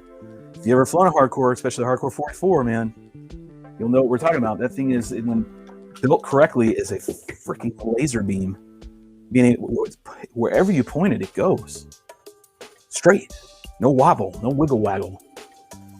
Yeah, it does look pretty badass, doesn't it? I have to say, the more I went in the box, they never, sometimes they look really, really cool. Like this one over here that we're going to eventually get to building. I think we're doing the TBRC's SOS next. But here's one that looks so badass that I can't wait to build. But since you're right here, James, I'll show you. This was up for a vote to build, but it got poo-pooed on by our viewers. Oh, it came out. Let me go under here and grab it. Look at that one, man. Look at that one. Look at that. That just looks so cool. I see any. I don't know how this is going to fly, but yeah. And so Chris cut this for me.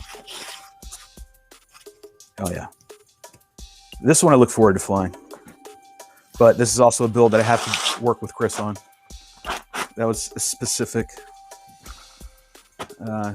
stated to me, so it sits till we get to that stage. He wants to make sure it's done absolutely correct, which I don't blame him. I mean, it's a really awesome cut, so let's not screw it up, right? Another multitude of one-offs.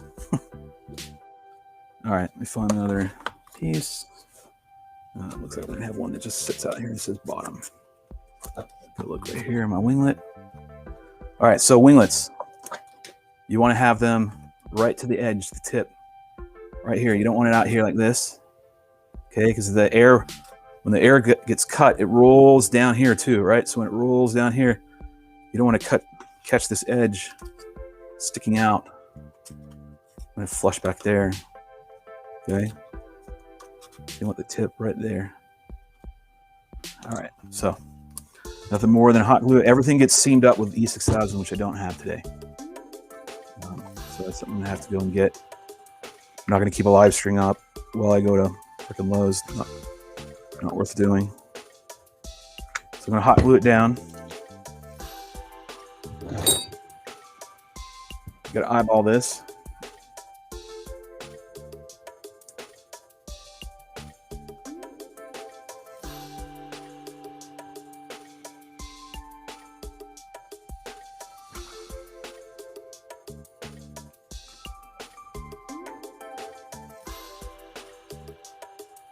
Got a little bit of time for the hot glue sets.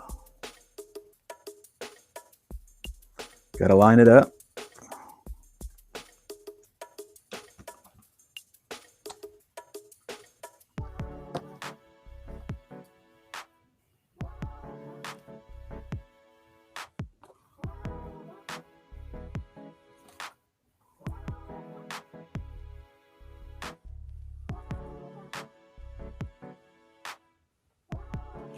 Okay, I got it where I want it.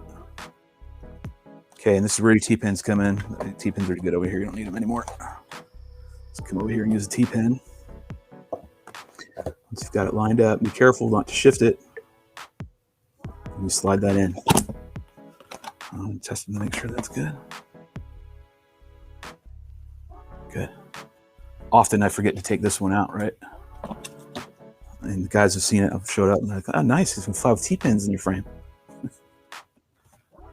All right. This thing's looking really good. It looks really good. Looks really, really, really nice. Oh yeah. I can't wait to fly this thing. Oh, I'm so tempted to gut the Nano and put everything in there and just so I can fly it this weekend. Yo, get you some. What's up, Joseph?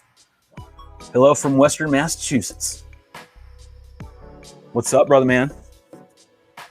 How's it up there? Is it hot and humid like it is down here? A little unbearable heat. Don't want to do anything. Don't want to go outside. I just want to run to air conditioner. All right, winglets on nice and great, right? So halfway top, halfway bottom. Gotta move the elevon into neutral and a way to see it, right? Looks pretty good. Main thing is it's nice and up and down, right? It's nice and straight up and down. There's no wave. All right, this one right here, I might have an issue with, right? Because I have enough clearance. That's just some tape that needs to rub. You can hear a little rub. That's just tape. You get rid of that. So you got to know how much deflection you use when flying, right? So I'm clear right there. Fortunately, right here, I don't think I'm clear. So this comes back to the fact where I might have to reshape this, all right? I might, but I'm gonna see what happens. I'm gonna tack it down. Give me some of these pins. I used to have a box of T-pins. I have no idea where they went. T-pins are like an absolute necessity. So I'm gonna dry fit this on real quick. Let's see if I have enough clearance.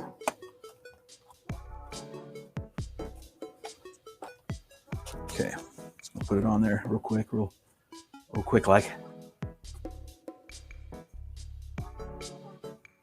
And I check for movement. Yeah, it's pushing right there. Like I said, you make mistakes, it happens. Let's work with them. Cry about spilled milk or pick it up and keep moving on, right? So, I'm gonna cut this shit right off. No more window love, just get it off.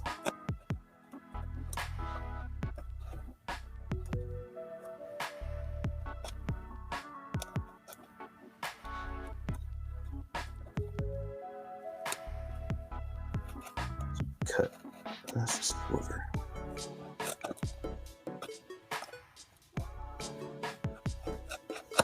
JK was right. He saw it was like a little too tight. I don't know how he figured that one out. The other side's fine. This one's just off. It's just a little. Just come over here and cut it off. Am I going to paint this? Hell no.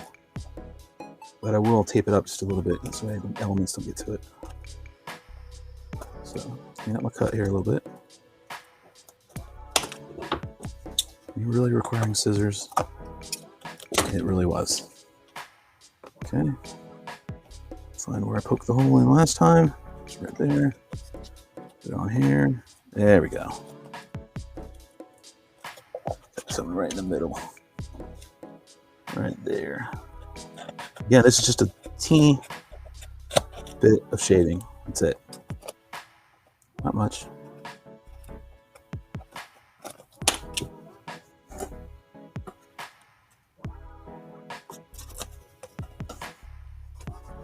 Almost. I can see the spot. It's being stubborn. It's right there.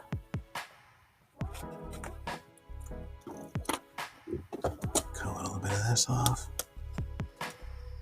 There we go.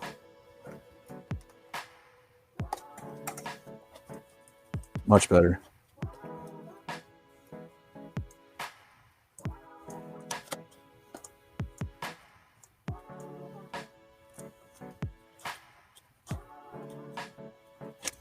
Okay.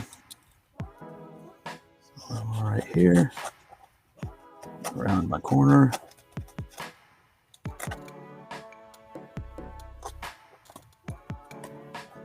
Okay.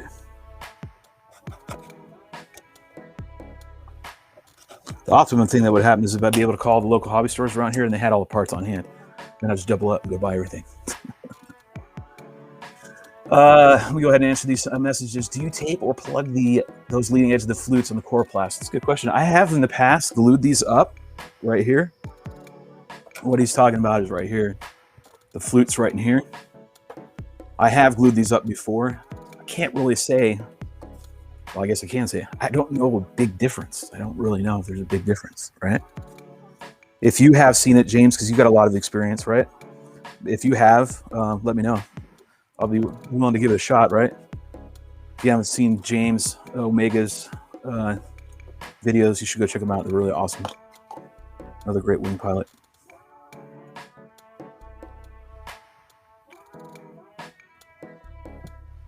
You know what I really wish? I wish I'd lived back west again. And then I could really be flying with a lot of people that I want to fly with. It's not happening right now. All right. Okay, so I think it's good. Just making sure I get everything out of the way. Just want this to be flush. Besides just being a little bit more of a pain in that butt, to be honest. A little bit of sloppy cut here on my behalf. Flush, clean, flush.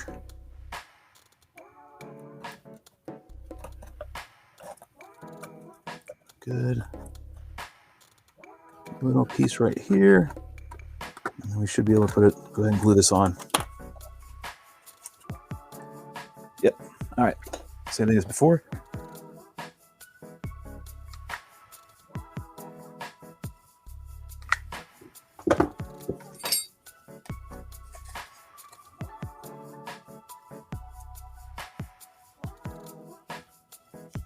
Yeah.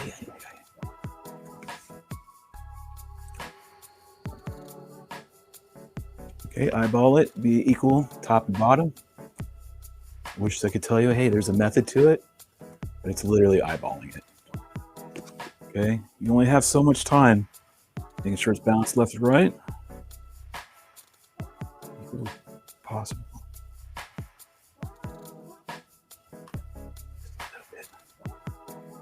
All right, take your T-pin right here.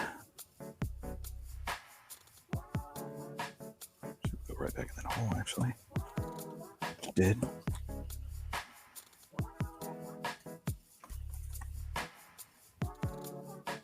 So I'm looking left and right, making sure everything's looking even. Yeah, man. Even Rue's going to be impressed with this build, and it takes a lot for Rue to say anything positive about anything other than his own build. He'll look at it go, yeah, I know, I wouldn't have done that. I would have done this. But then he'll show you his. He'll be like, look at this thing, man. Look what I did on this quad. It's amazing. I soldered here. I soldered there. I follow the directions. All right. Been raining here 3 weeks, man. That sucks giant. You know what? Apparently, I guess Joseph's screaming, I leave flutes open alone, blah, blah, blah. Been raining 3 weeks. Those caps locks are on. I won't scream it though. You leave the flutes alone. Traditionally, that's what I've done. I'm just saying in the past couple times I have glued them, like curiosity, killing the cat. Like, should I glue these? Because like the air's kind of flowing through here and I just kind of think it's disrupting him. Here's a cool thing that I like. They make noises. They make a really, really cool noise when you chop throttle and you have the brake on and you let it fly by you, right? You get it, good fast movement and turn on it. It makes this weird, like, I don't know how to describe the noise, right? I can't do it. I can't make the noise. Rue's heard it. Ed's heard it. A multitude of you guys have been in this game for years, probably heard it, but they just make, on a wing at least, they just make this cool, unique noise. And I think it's coming from the flute, right? From the air just blasting through there.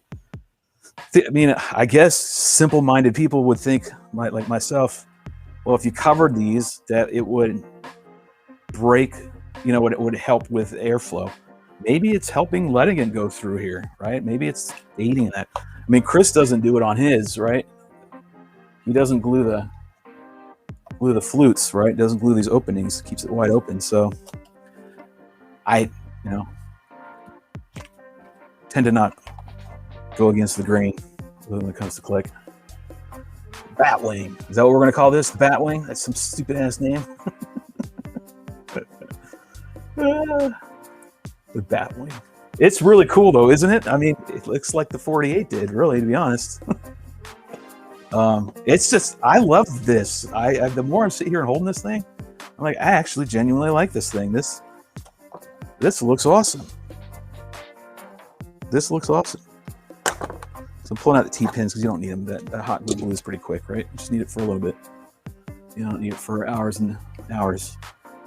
So I'm looking it over. Just kind of checking everything as we move along. Glue's all set. I mean, it straight up is great. So here's where we sit. The last steps of this build will be literally putting in electronics. The only build part of anything will just be embedding the electronics, which is putting my 2 servos in, attaching my linkages, right, to here. There really isn't much rocket science to this. I'm probably going to have to go and grab some new ones, but you just use right here. Line them up just like you would normally. All right, get that edge to the edge of the elevon. Line it up where you need it. For this, I got plenty of room because I made sure I had it cut right here. So while when you cut your elevons, you don't cut all the way or taper all the way in when you make this cut on the elevon. So what I'm talking about is, my stomach's starting to hurt again. Damn. Where's that? Here. So when we cut the elevons earlier, yesterday or whenever it was, when I did this cut down here, right, when we had I made a small cut down here and we tapered it, right, to here, and then we finished off the elevon, right? If you cut too short, and you just make it a nice, just to a point, you will be leaving you no room to attach this later down the road, right? Which is where we need it. So you need to make sure you have enough material. So that's why I did that right there, and the same on the other side. So I'm gonna verify, make sure everything's good. So when I come back to do this, theoretically I can put these on now, but I don't think I have both. Plenty of room. They're gonna mount just great. So I use those. I use 440 push rods with carbon sleeves. Sorry, coming up with new names and everything. Traditionally, I don't like to waste gear, right? So, for instance, this frame is done, right? This frame is not going up anymore. You can just hear it. Right? You can just hear it, right? It's been through a lot. It's been a great competition frame. Did its job. These push rods are available. This hardware is available, right? I might just gut it off of this, right? Take it and put it on here, right? You don't need to go and buy more stuff if you already have it laying around on a broken ass frame. And then I have the last one that we were currently running. Boy, that's heavy, dude. Whew. That is, believe it or not, this, well, the equipment's in it, but still, that's heavy. This is heavy. KO motor on there, Spec. Anyways, push rods right here. This is probably the ones I'm going to use because I love using threaded. Okay, threaded are great. To prevent the bowing and bending like this, just take a carbon sleeve. You can get this at your hobby store. They sell them. You just slide it in there like such. And then you cut it to length, and then you attach your other fitting. And then this prevents it from bending, makes it solid, right? No flex in this bar or in the push rod. So that's what I'll be doing on these.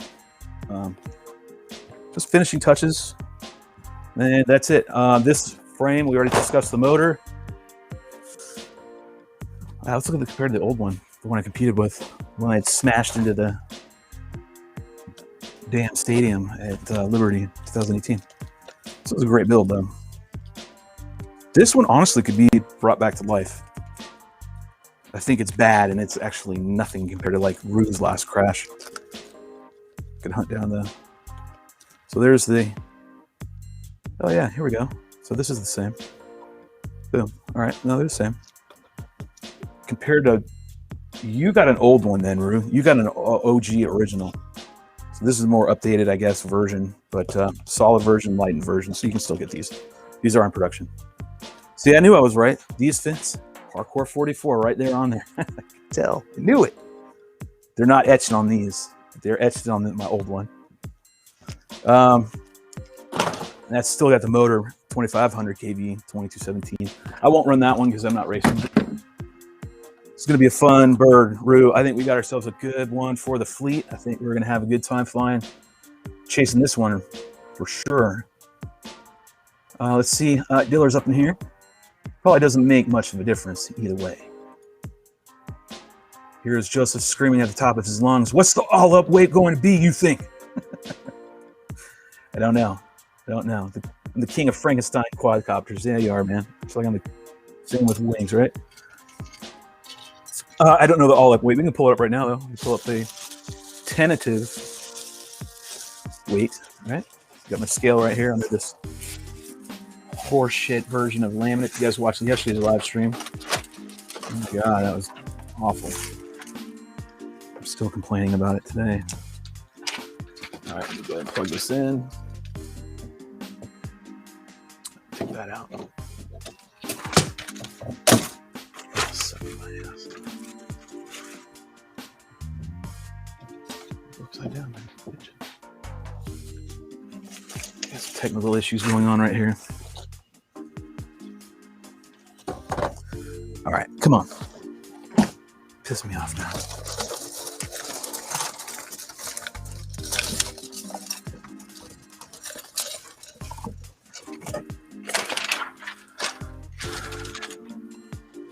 Oh wow, this is crazy.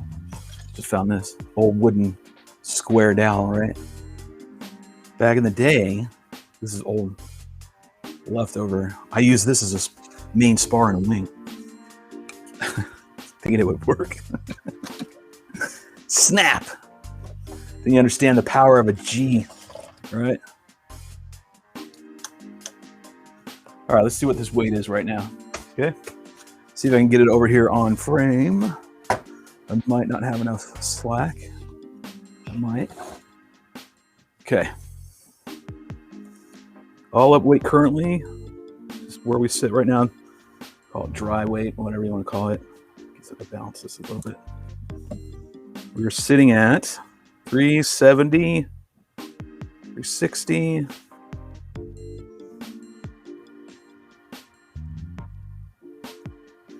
Just 369, 370, somewhere around there. 71.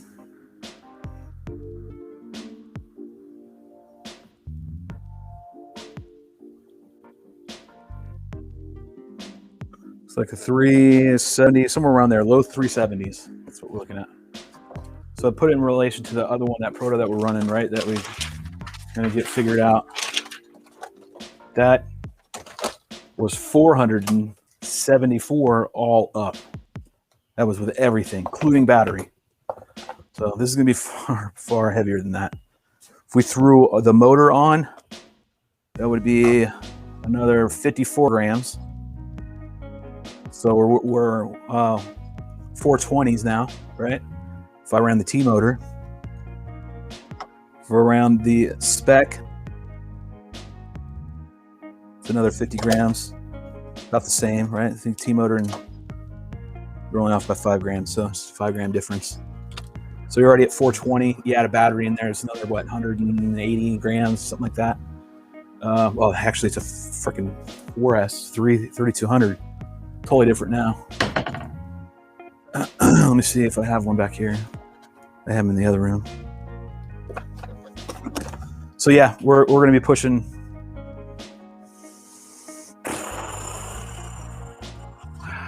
All said and done, 6 something, high 6s. That's what I predict. Maybe 7, somewhere around there.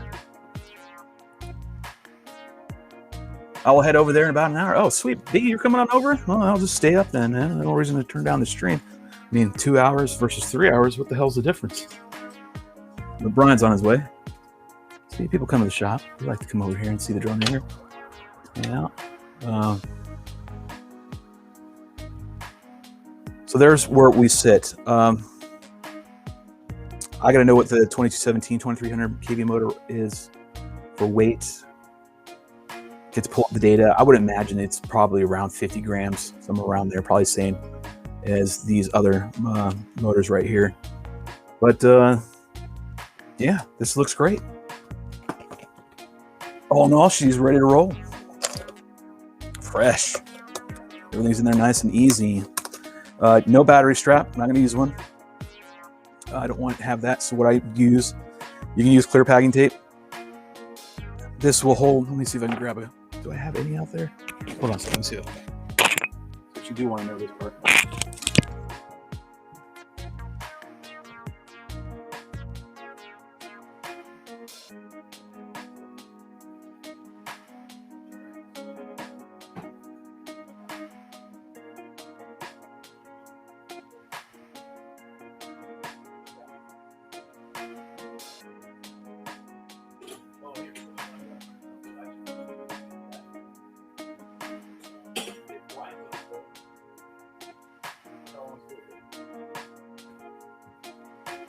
Power.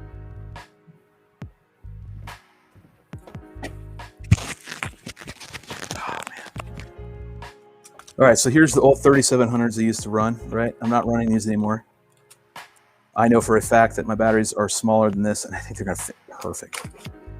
So look at this old freaking huge thing. So that's not going to do. I just wanted to compare this. Go grab another one.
Okay, I figured I'd just go grab my stuff, right? I gotta charge batteries for tonight anyways. Love my S100 or S2100 smart charger, but yeah, it's only good if you have Spectrum batteries, so. Look, there she is. Look, still flying, still in one piece. Does great. It does need to have the data though. Needs to have the data. Needs to have At least voltage, right? For Christ's sake. Let's see. So we've been doing a lot of testing on the Nano with that said motor. That's got the motor that I want to run. You know, also this T motor is actually looking pretty good, right? It's looking really good on there. All right, so here's a 4000. I know that won't fit. Got Velcro on these because they're going in my small frame.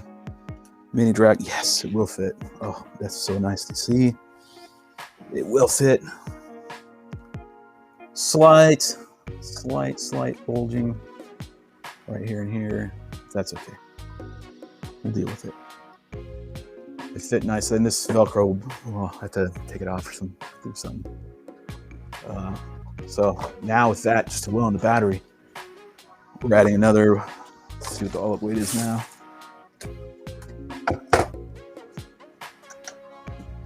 All-up weight is looking at, with this state, right? With this.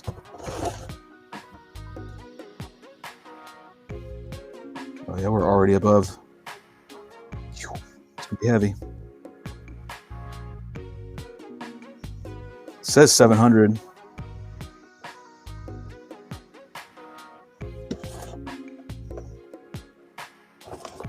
Come on.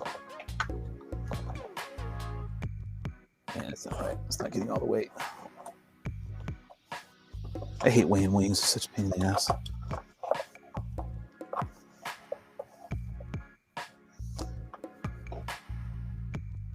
$680.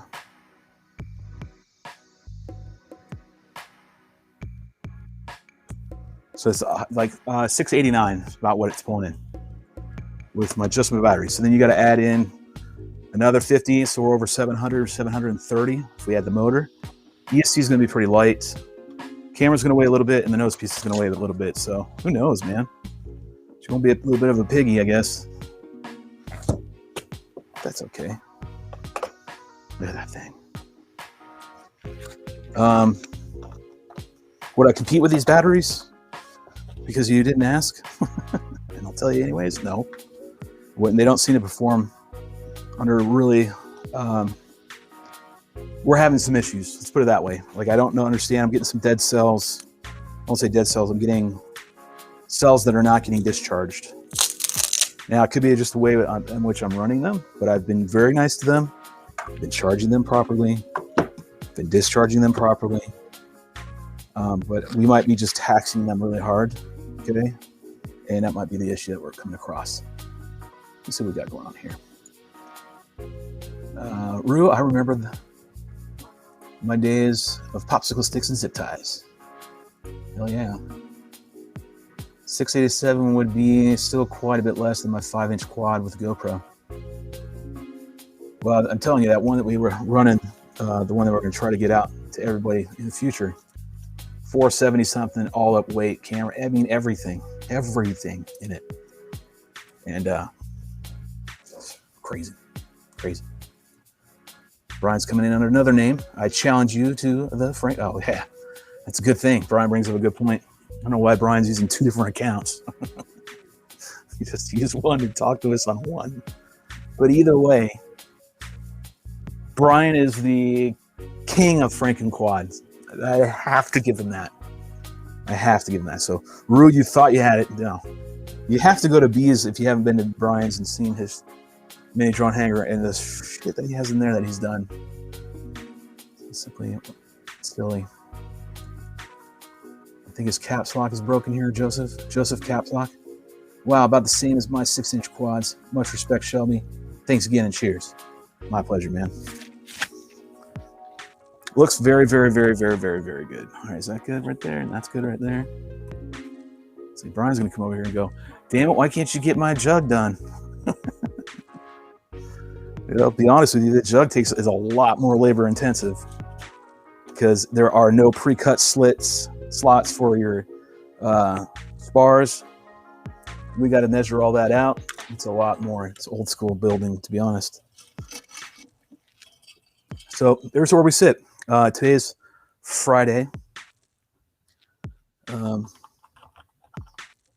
I typically do not build on a freaking weekend. Okay, I do not want to do any of that. Come weekend time, I'll have to touch this up again. Hear it? Little spot right here needs a little attention with the heat gun. I'm not going to do it now. Do it at the end before we go maiden. So I'm not going to do anything to this frame. Let it sit over the weekend. Just let it be. We can come by and check it out and admire it if they so choose. But I'm not going to be doing anything on it because there really isn't anything to do. And I am absolutely waiting for all my parts to come in, and they won't be here today. Man, so good.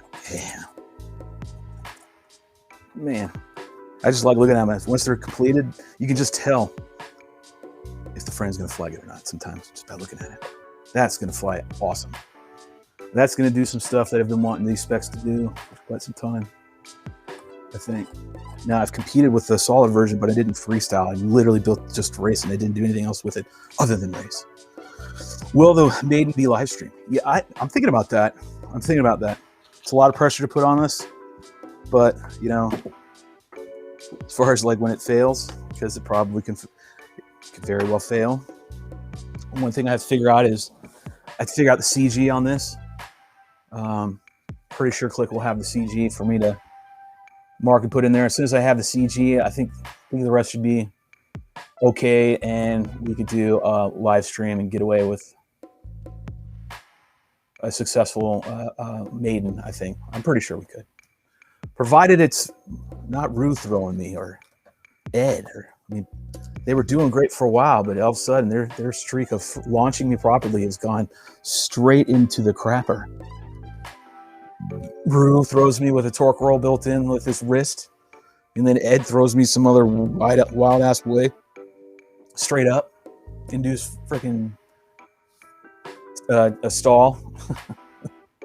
And then Rue throws me like a frisbee in a way. I'm already turning and rotating by the time I'm up. I'll have to teach them, throw them in a class, and show them how to damn throw a wing up properly, which is not over your head. Don't do this crap. I see everybody do this. They grab it, and then you go, and then they go like this. There's no fucking reason you need to do that, unless you want to shave your face. Just don't get it. Don't get it. Any RC hobby just consists of 35% flying, 25% building, and 40% winning for packages. Feels like that's a good point, Dylan. Totally agree with you. 40% of it's just sitting around waiting for the parts, right? Because now literally the remaining parts to do all this would probably take another, I don't know, probably 2 hours, maybe 3, to get everything in, situated just right. Probably about 3 more hours of build time. What we're looking at. You put the motor on. Drop the ESC in, drop the VTX, run the wires, drop the linkages and everything, and that's pretty much it. But and we're all going to just be dealing in this compartment bay and right here and there. I mean, we're cutting the nose in. I don't have an STL file for that the Cadex Tarzier, whatever it's called, camera. So I don't know what I'm going to do. I don't know if when I get it, if I see that I have maybe spare parts, extra nose piece that might be able to accommodate it, I'll just take it off another old frame and repurpose the nose piece. But if I get the STL file, then get it to Rue, then Rue can go ahead and cut and print one out and maybe have fresh, new. But even looking at that on that live stream, that looks nice. Look at that overhead view. That's a pretty sexy frame. So that's a spec turned into super spec. That's how we build it. Next up on the table for building will be, like we mentioned yesterday, we'll mention again, we're going to go ahead and bang this one out, which will be next week's build. So what we'll do is on Monday, we'll start the TBRC son of a spec, get that one rolling, see if we can't get this built to this state, and then again, I'll have to wait for electronics for this one. All right. I'll try to hurry up on the electronics from that, see if I can't get it done earlier. But yeah, I think that's it. I don't really have much more to go over. Let's see what we got here. Right here, we'll end with the usual old school vlog from back in the day. Shouldn't that just be a normal 19mm mount, like any analog micro cam? For the nose piece, so the nose piece I'm using that Tazir, and that's got a stackable, and it might be, I've seen some pics where it looks like it's, damn near the same size as a 12mm, right? Laminate my Super Spec. Why? Oh, fuck you and your goddamn Super Spec. So I guess before I go, I do need to laminate his stuff. So one more time, the old lamination process. I do need to start charging these. So the Nano's up and running and doing great, and we'll be flying her tonight. See, no crashes. Still in the same state. Lots of flying has been done on her already. Everything's still holding true. ESC is doing great, doesn't overheat. See, Brian, your stuff's still doing okay. Meaning your ESC. All right, so Rue's stupid laminate. He doesn't want to do it himself. Oh, there's a lot of shit. Sorry. All right, pull this beauty away. Set it off to the side. So I gotta...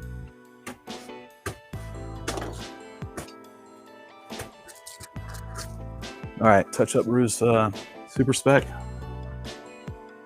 So he stops crying and sniveling. Set a new one right here. You're deserving of a better spot than that. Where am I going to put you? And right here. Freaking got wings everywhere. Let me grab your Spec. And then I'm bringing this to you, and then you can go and do whatever you want with it. It's in great shape, man. Did you ever find that servo arm? Because I sure as hell didn't. Did you tape it back in here? I don't know, man. The SOL, I guess. All right. I don't know what I want to use for your laminate, though. It's limited. You have enough scrap. This stuff sucks. I don't know if I ever want to use that again.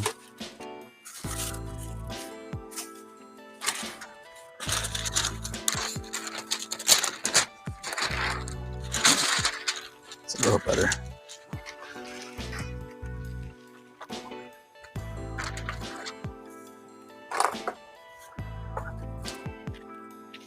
Sorry, we're touching up Rue's frame. Some scrap stuff here.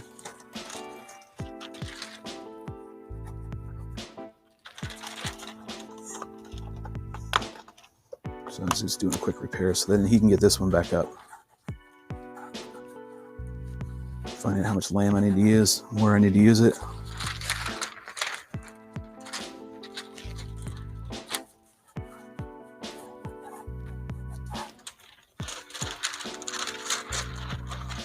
All right, scissors.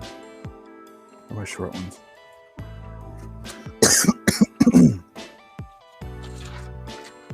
Where my sharpened, shorter handled scissors? Damn it. Are you hiding? Yeah, you're hiding. Okay.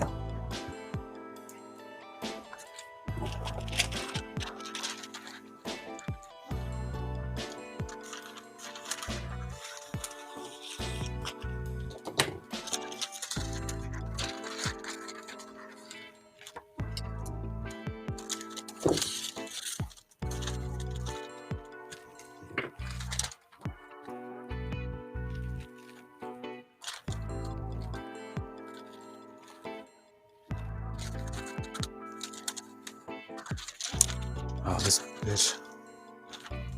You're actually gonna have to use the other one. No, can't. Two strips. Two strips of bacon.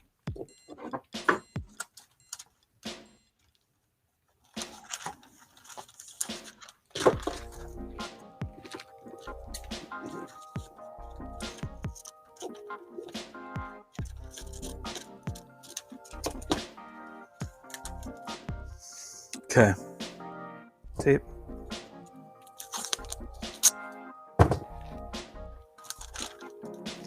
So we first started doing all these dailies, right? The other week, we were working on Rue's frames. And this is one of them that needed to be repaired. We did the repair. Now I'm just doing the lamination process because he doesn't want to do it because he's lazy as AF. So I'll do it for him.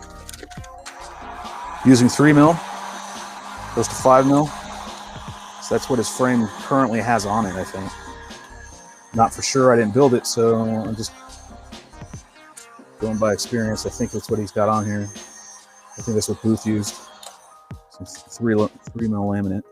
So we're just gonna try to use the same stuff or thereabouts. Definitely not using what we used on the Super Spec or my Super Spec. Wow, that is super duper hot. Holy hell, that's hot. All right, I need my bean bags. Right,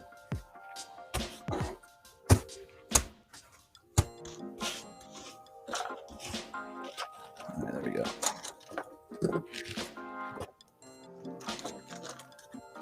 Open hands, that's what they are.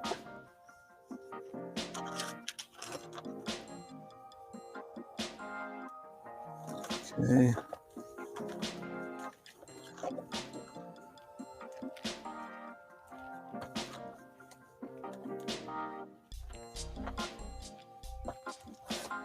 Tape off.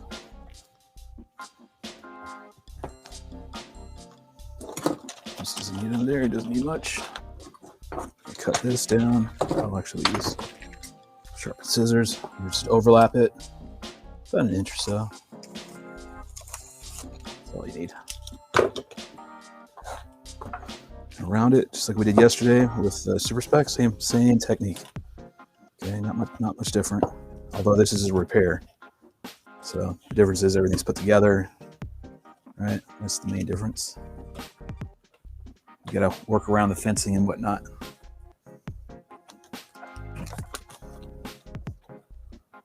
So I'm gonna do a little cut here so it doesn't hit the fence.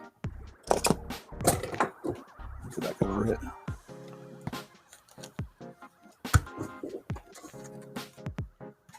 Okay.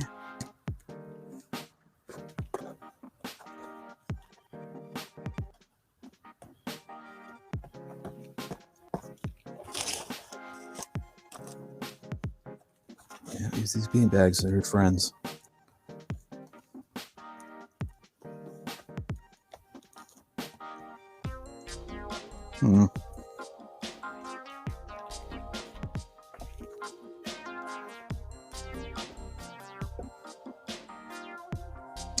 I can't tell. Marty Booth's a huge Back to the Future fan. Never met one before. I think it's cool. Each their own. I love Back to the Future, but this man loves Back to the Future like I love freaking Star Wars. It's just different. Interesting. Okay. All right, I'm going to finish this repair.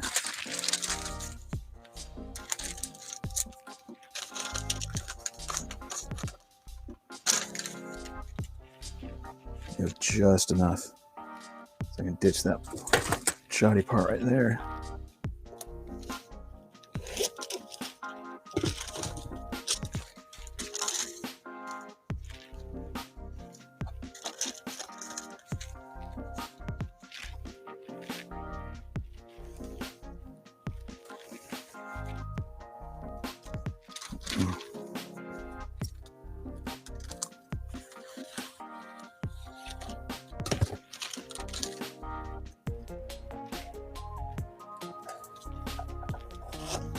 Okay.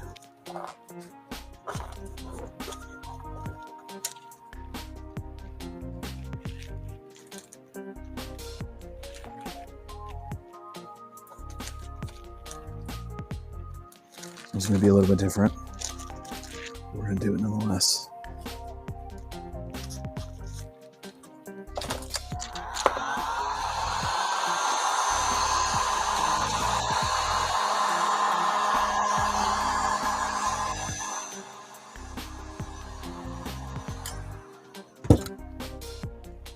So he has some spots up here as well that are not covered in lamb, right? So I need to do one piece that kind of does it all, hopefully.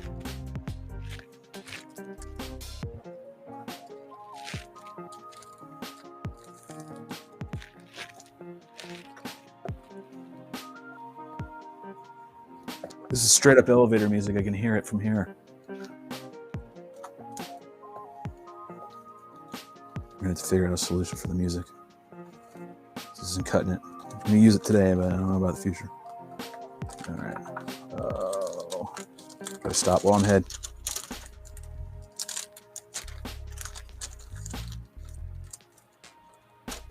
Gotta change it up. Last minute decision. Sorry.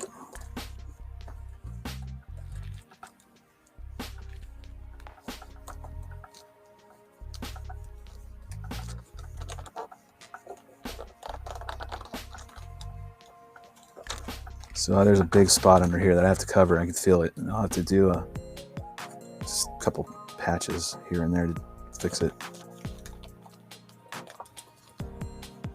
I want this leading edge to be all one nice solid piece as best I can.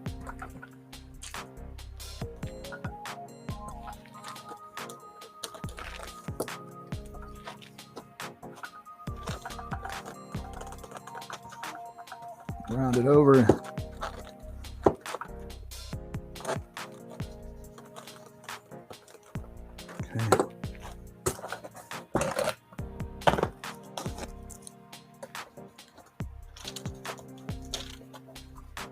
Yep. Good call, good call, good call.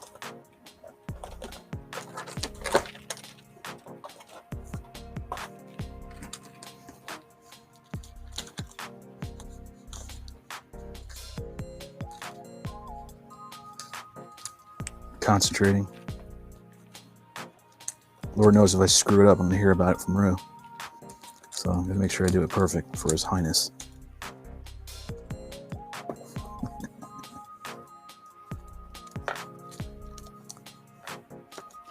You hear Rue right now. Never did.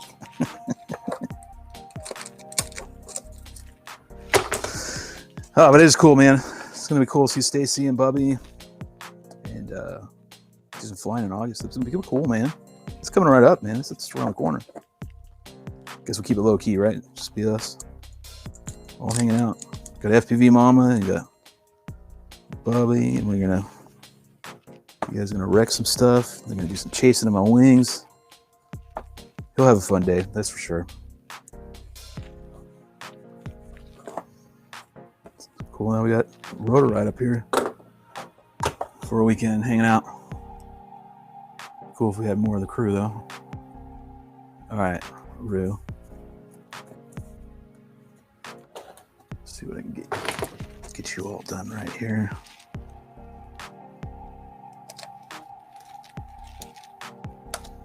Doing what you're doing, but for wings. All right. Overworked and underpaid.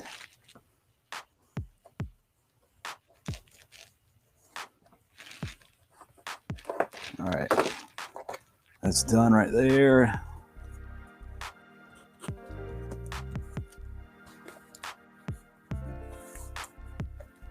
This doesn't look good right there for whatever reason. Can't get this to stick. So now,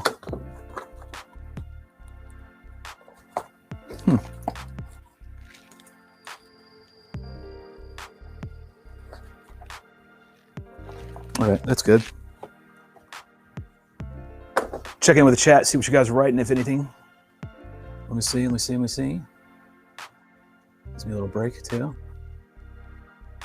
Let's write Rue right now. Let's see. Need to figure out an ESC programming on that castle so you have more than an on-off switch for. I totally agree with you on that. What happened? Why we all skip backwards?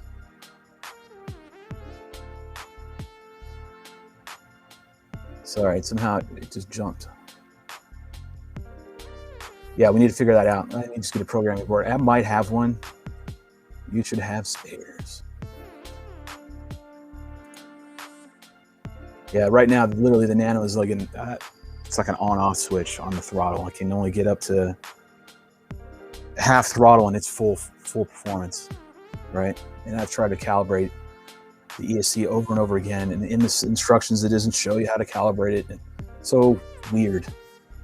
Castle ESC stick input, right? You can do stick inputs to calibrate do or make changes. Yeah, it's bears. Omega, let's live long and prosper. Maiden exposure. Right. From what channel? Not yours, but man. Oh. All right. So, man, you still need it back there. Man, you need all kinds of damn freaking laminate, son. What in the holy hell?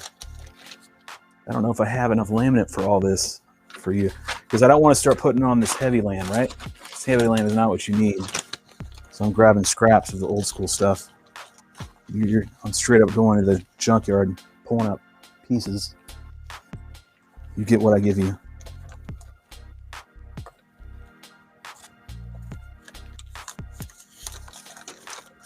All right. Put some more laminate right here. How much do we need? So just this spot right there.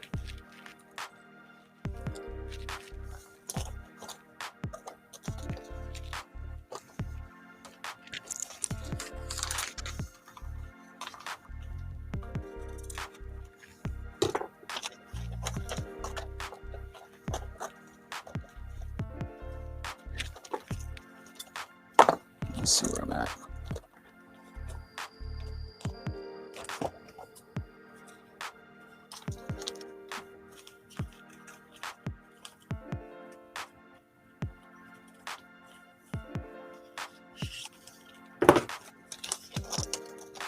Nice.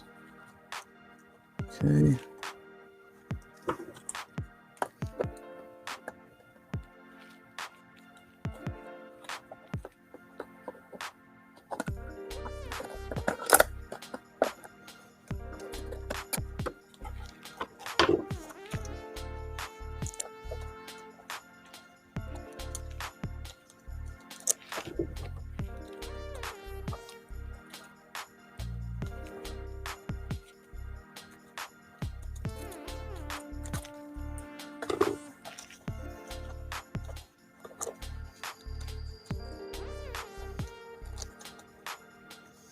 Okay.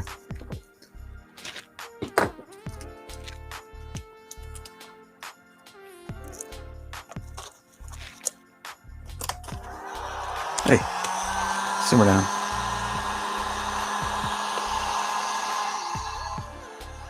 It's gonna be interesting.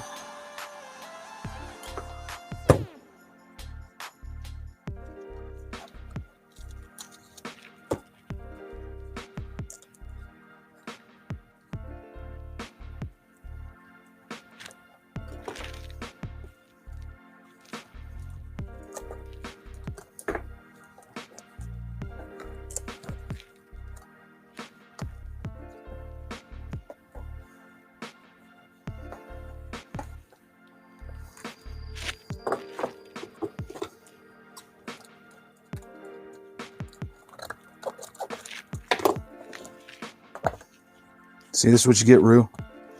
You get a half-assed job because you want me to do your work. You can rip this shit off and do it yourself, right? Nah, I'm kidding. It's fine. You can buy me sheets tonight, man. Or Chinese food. You know me and the Chinese food.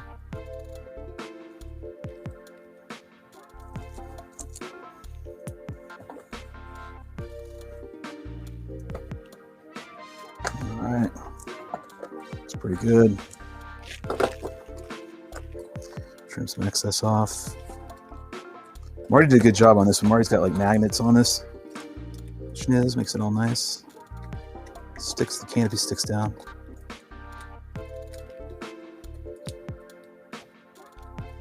Well, I sharpened you. Piece of lamb at you. Okay.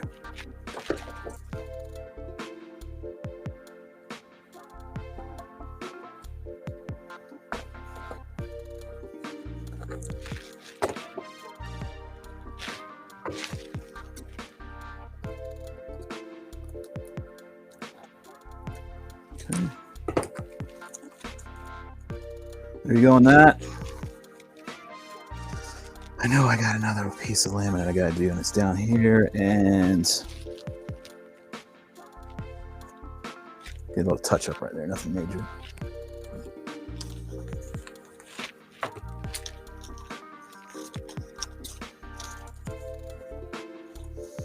So a spot right there, patch it up.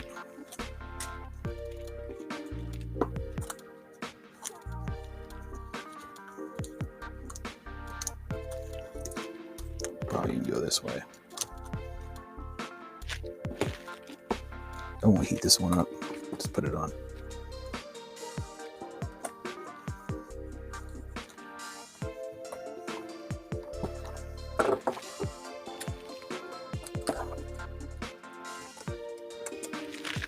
So now you get to see what I do on the regular, which is constantly fixing my airframes, right? But that's what I do in order to stay airborne. And now I'm fixing Rue's stuff. I only like to fix other people's aircraft when I'm the one that's broken it. And even then, I don't want to do it. What's up, 10 of you? I work all the time. No time to work on my own shit. Looks like you need to find another damn job then, son. All right, let's see what we're doing over here. What's it kind of looking like? Needs to get on a little better. It's gonna be interesting to see how this one flies compared to the newer version. All right. I mean, this isn't necessary. I guess it kind of is, but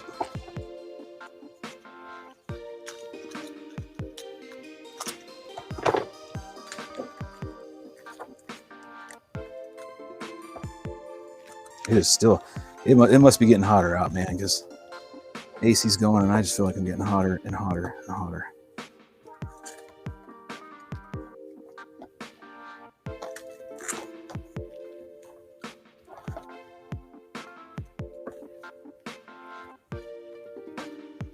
Come on. Bits of laminate here and there. It's not wanting to cooperate. All right.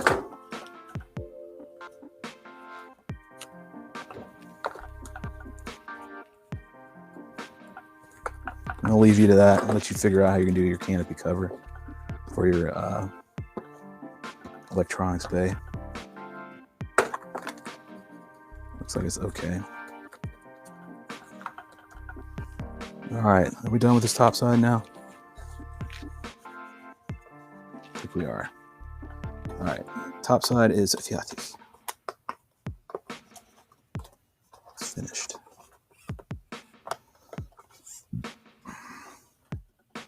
Let's flip it over. See what we got over here. The side looks good. And we got one spot right here. Do we have enough lamb? That is the question. Can I squeak out just enough? Oh, that's so tight. Let me see if I got more. Pretty sure that I don't, though. I might be lucky. I think I got a piece right here. Oh, wow, you lucked out, man. Nice piece right there. Cut right here.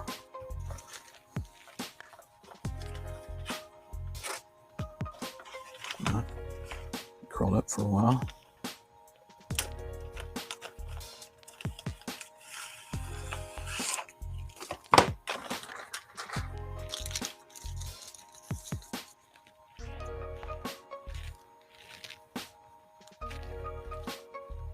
All right, fixing up the last part of his leading edge. All right.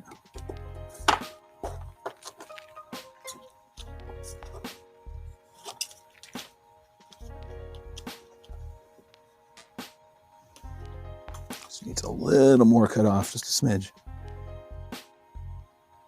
Just a haircut. Just a hair. Just a hair. Didn't quite get it right up here. Gonna hit this real quick. All right, good.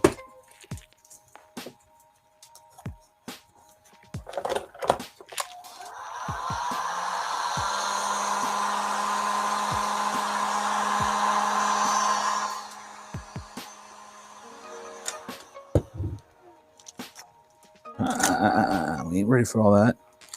Stop it.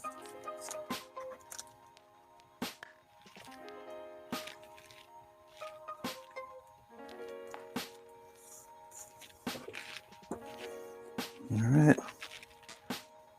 Freaking laminate mache.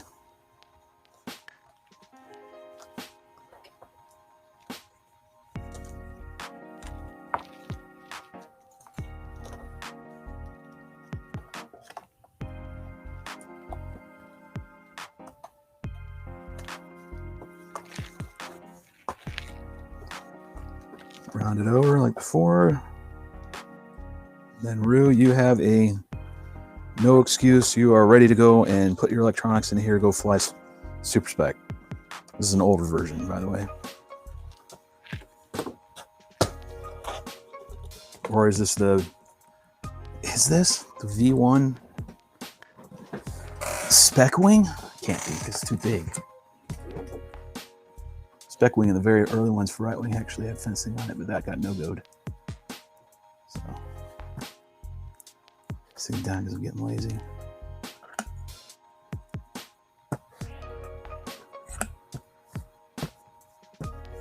All right, I think I got it.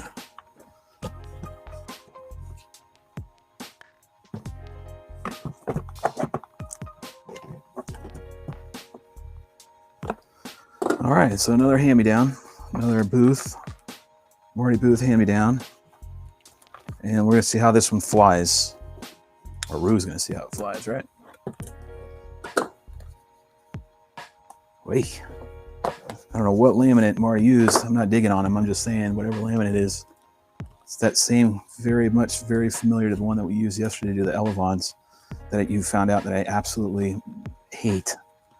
Okay, let's stiffen it up a little bit. It's a little better. Yeah, it's much more solid, Rue. Twist? Nah. Maybe also slightly a little bit of flex, but hey man, this is gonna fly great, trust me. So I wouldn't worry about, you know, versus like the Drak foamed Super Spec, you're doing great right here. You really are. It's looking solid.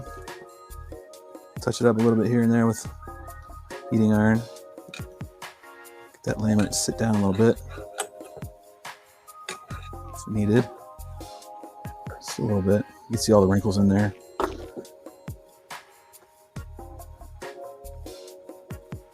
Could try to touch it up with the heat gun. See? Maybe it'll take it. I don't know about this lamb. Let me see.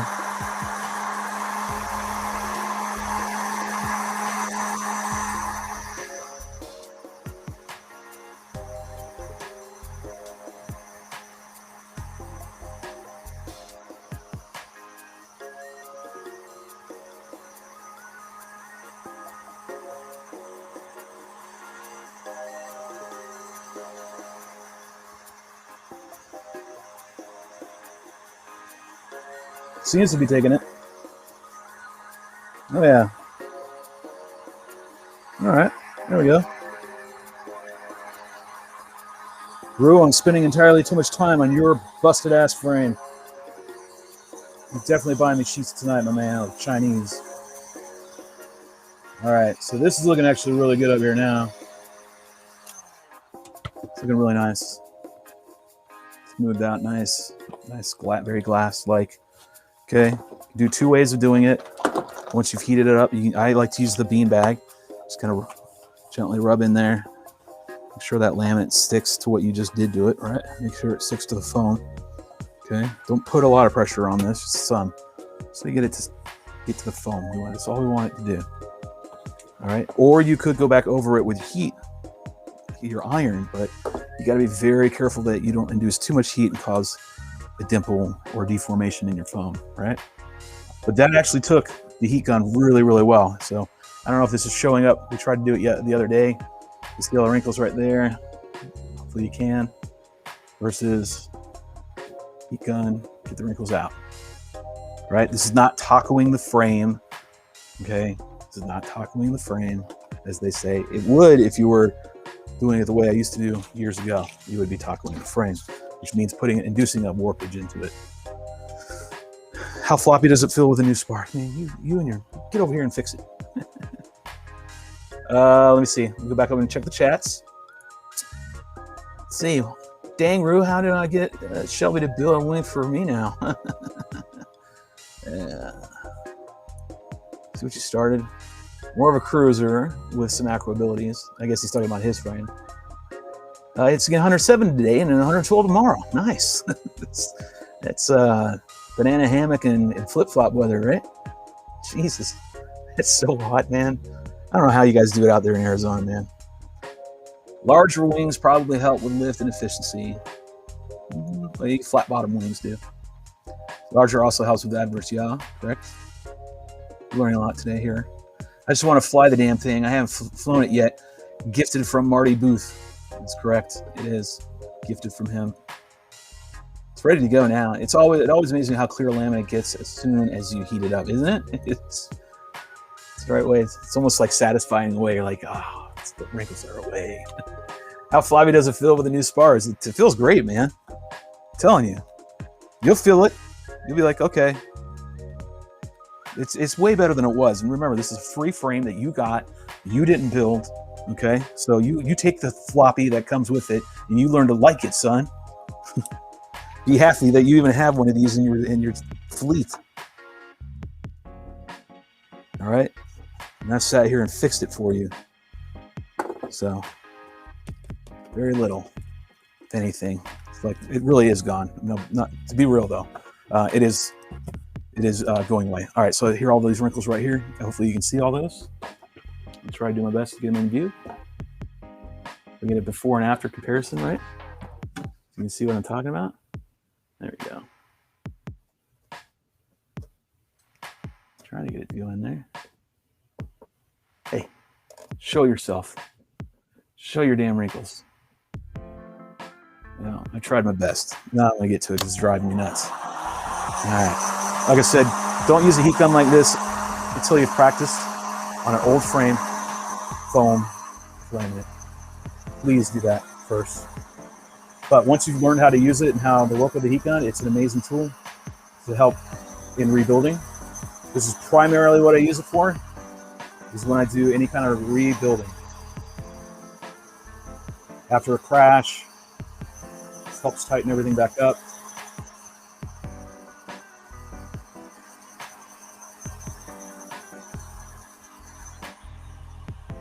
You gotta also remember that you, when you do repair, that you're working with possibly multiple layers of laminate. So you might have a wrinkle underneath.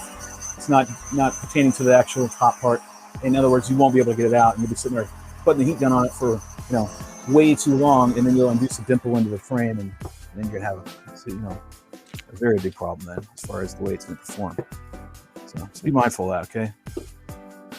It is gone. So prime example. He's got some air pockets and bubbles under here, and they're from laminate from past. I cannot get to them. But if I look at it side on, right, and I look down the airframe, it's completely glass, smooth, right? And that's what I'm doing. I'm using the light up here above me. I go to this other camera, and I'm going down, and I'm looking into the light, and I'm looking for, down this way, any imperfections, any wrinkles. And right now, none. Double check and verify over here. A little bit came back after I've already done it again, so I'll touch it one more time. Okay, touch it one more time. See where my finger is. There's some.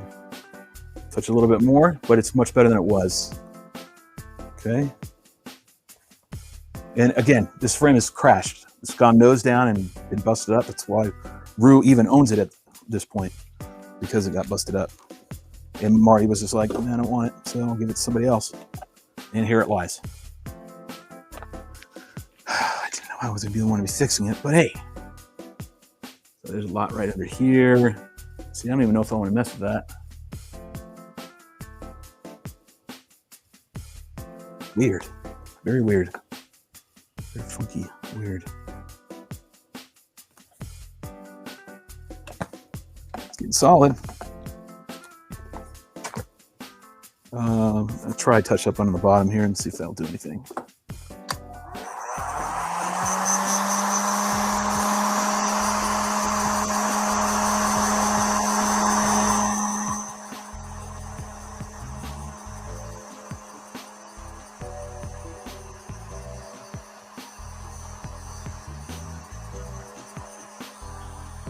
Hard to tell.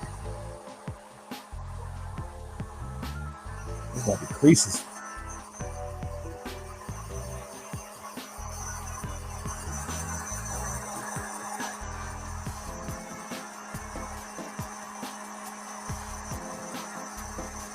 Tighten up the new lamp. It's nice.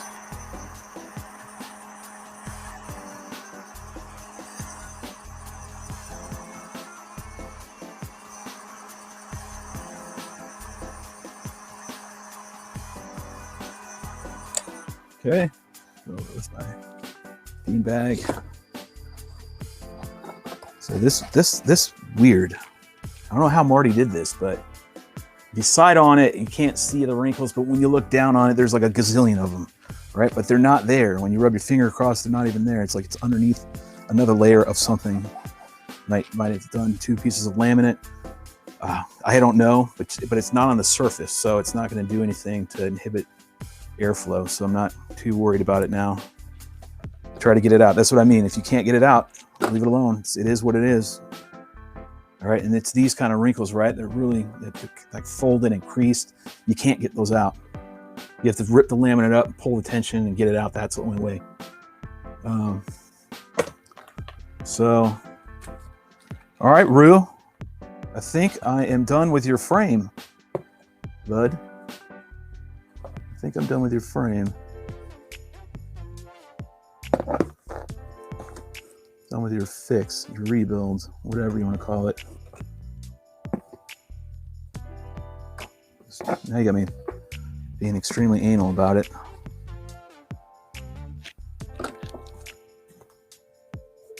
Yeah. All right, this is as good as it gets, Rue. You got it. You're done. All right, so what you have to do next is get your electronics in here, right? You got servos. I don't know if they still work. Did we test those? Motor sounds like it's good. Yeah, bearings aren't shot and spinning very freely. It looks like you fed them through the top, like such.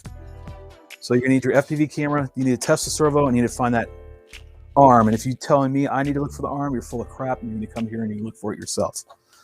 Okay, because I don't know where it is. And that's going to get you that action back. So then you're all set for all you have to do tonight. And oh, I'll grab this for you as well, because I know you needed this for your spec. I will gladly give you one of these motor mounts. I will grab you both. I'll grab you the blue and the black, and then you decide which one you want to put on your other spec. We can do that tonight when we meet up and get that rocking and rolling. I knew this was coming. Right here, I knew this was good. Good luck. The juggernaut I got him to build for me is going on 2 years. Oh, less than 4 hours. Clouds rolling through too. I don't know. I have to go check, see what the sets are going to look like.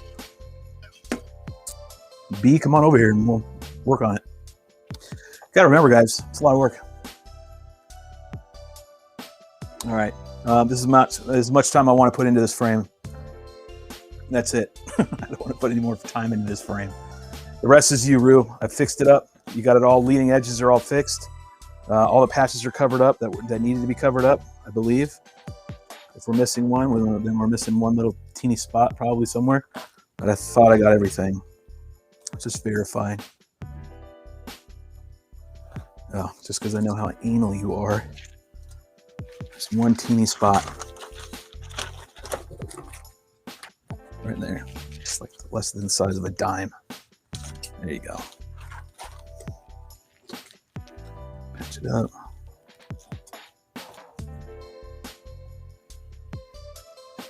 Where do I smell soup? I smell soup.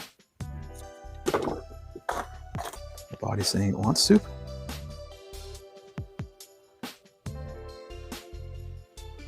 All right. Good. All right. You are patched up. And B, I don't know where you are, man. You said you're going to be here in an hour. It's definitely been an hour. 5 more minutes will be an hour. Oh, actually, I want to set my super spec back out. So let me get it all lined up. I want to admire its beauty, its awesomeness. All right, Ruse is he's gonna get his flying this weekend, I promise. There's no reason why he can't. He's got all the equipment for it. There's no excuse. Don't give me some BS. You gotta do it, blah, blah, blah, which is what he'll usually do. So don't listen to that nonsense. It's totally able to fly. Just put an ESC in it, yank it off of a quad. You've got a gazillion of them, and I'm sure 8 of them you don't fly. Yank the ESC off, put it back, and get it up and running. No excuses, really, none. Even if you begin to start giving me one, I'm going to laugh at you.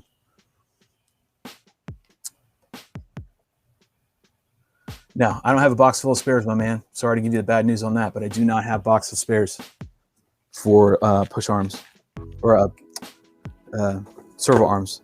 The only thing I could say is that it was in here and it's still in here somewhere. That's their only saving grace, is that it's in here somewhere.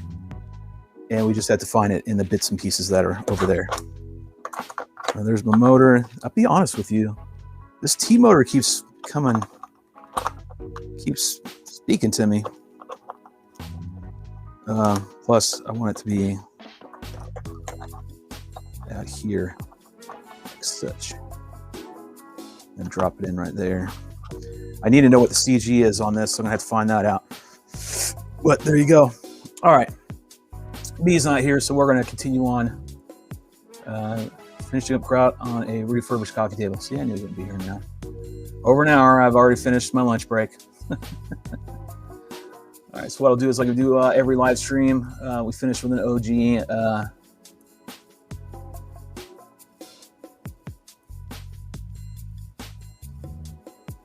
vlog from back in the day. I think I had one queued up yesterday that I was like, this would be a fun one to watch. So I'm gonna go here and go to my channel. I'm gonna go to my playlists. And scroll down here to main episodes. Kill that. Oh yeah, do I crash? So we were asking, we were talking about this the other day, right? So I'm gonna go ahead and let this be the end of the show. Like always, I'll end with one of my old videos. So let you guys sit back and enjoy this, and then I will see everybody on Monday. If I happen to go live over the weekend, it's just going to be catch me if you can. So if you want to catch us when you can, make sure you hit the notification button below. Be sure to hit the like button as well. It helps the YouTube algorithm, shares this out with more people. That's just the way it works. You know, I hate to be shilling on that and saying I need to have that, but it's the truth. So let me go ahead and cue this up. Make sure I got it going right in Restream. Cue that off, and then I'll cue this. See how? And see, I'm still working on this.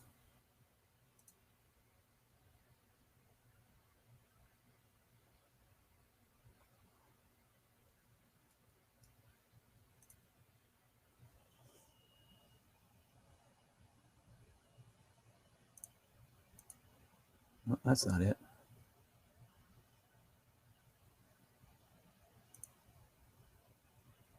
Uh-oh.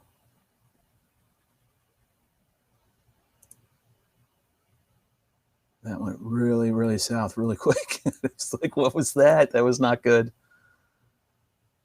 Let's see if I can pull this up. I don't know if I can. I'm going to try my best. We did it yesterday, and I'm just having a hard time remembering how I did it.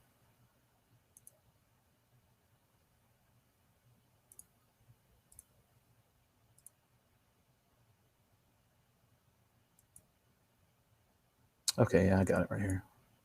Hopefully you can hear the audio. I'll make sure the audio is turned up a little bit. We'll go to this. We'll end with this today. This was 2018, and somebody had asked me if I crash. So, I think Rue's doing a crash video right now. So we'll just cue this up right here, and I'll go ahead and play. And that'll be it for today. Cool. Thanks again, guys. Love each and every one of you. Remember, go get you some of that. I'm out. Enjoy the video.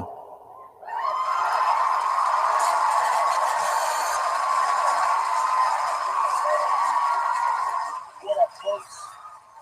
Check it out. So over the past 2 weekends, I've gotten to fly some killer stuff. I got to do some formation flying with Ivy Crazy at his house. I also got to do a lot of formation flying here, some freestyle, but it came at a price. I crashed a lot of shit. Some of it my fault, some of it other people people's fault. This video is all inspired by one guy who asked me one question: how often do you crash? So I thought,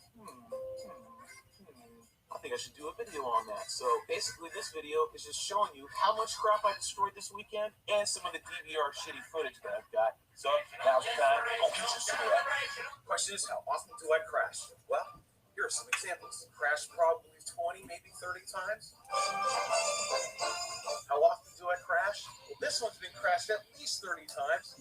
Only a dad could love this frame. How often do I crash on a weekend? Snap a nose twice. Cartwheeled into the railroad tracks.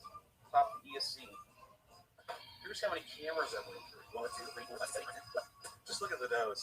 This thing has been through more crap. I hate to show this one because I know I'm going to get in trouble, but it wasn't my fault. Some asked hard. I want to string him up by his collar. I asked him if he had clear video. What did he tell me? Yes. Here's what happened. I can fix it. I have the technology. There's 2 simple steps that you need to do in order to fix everything. Hot glue. It's big, better, stronger, faster.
So, I hope you dug the video. Obviously, it's DVR footage, and I know most of you don't like that. Oh my God, who the hell cares? So until next time.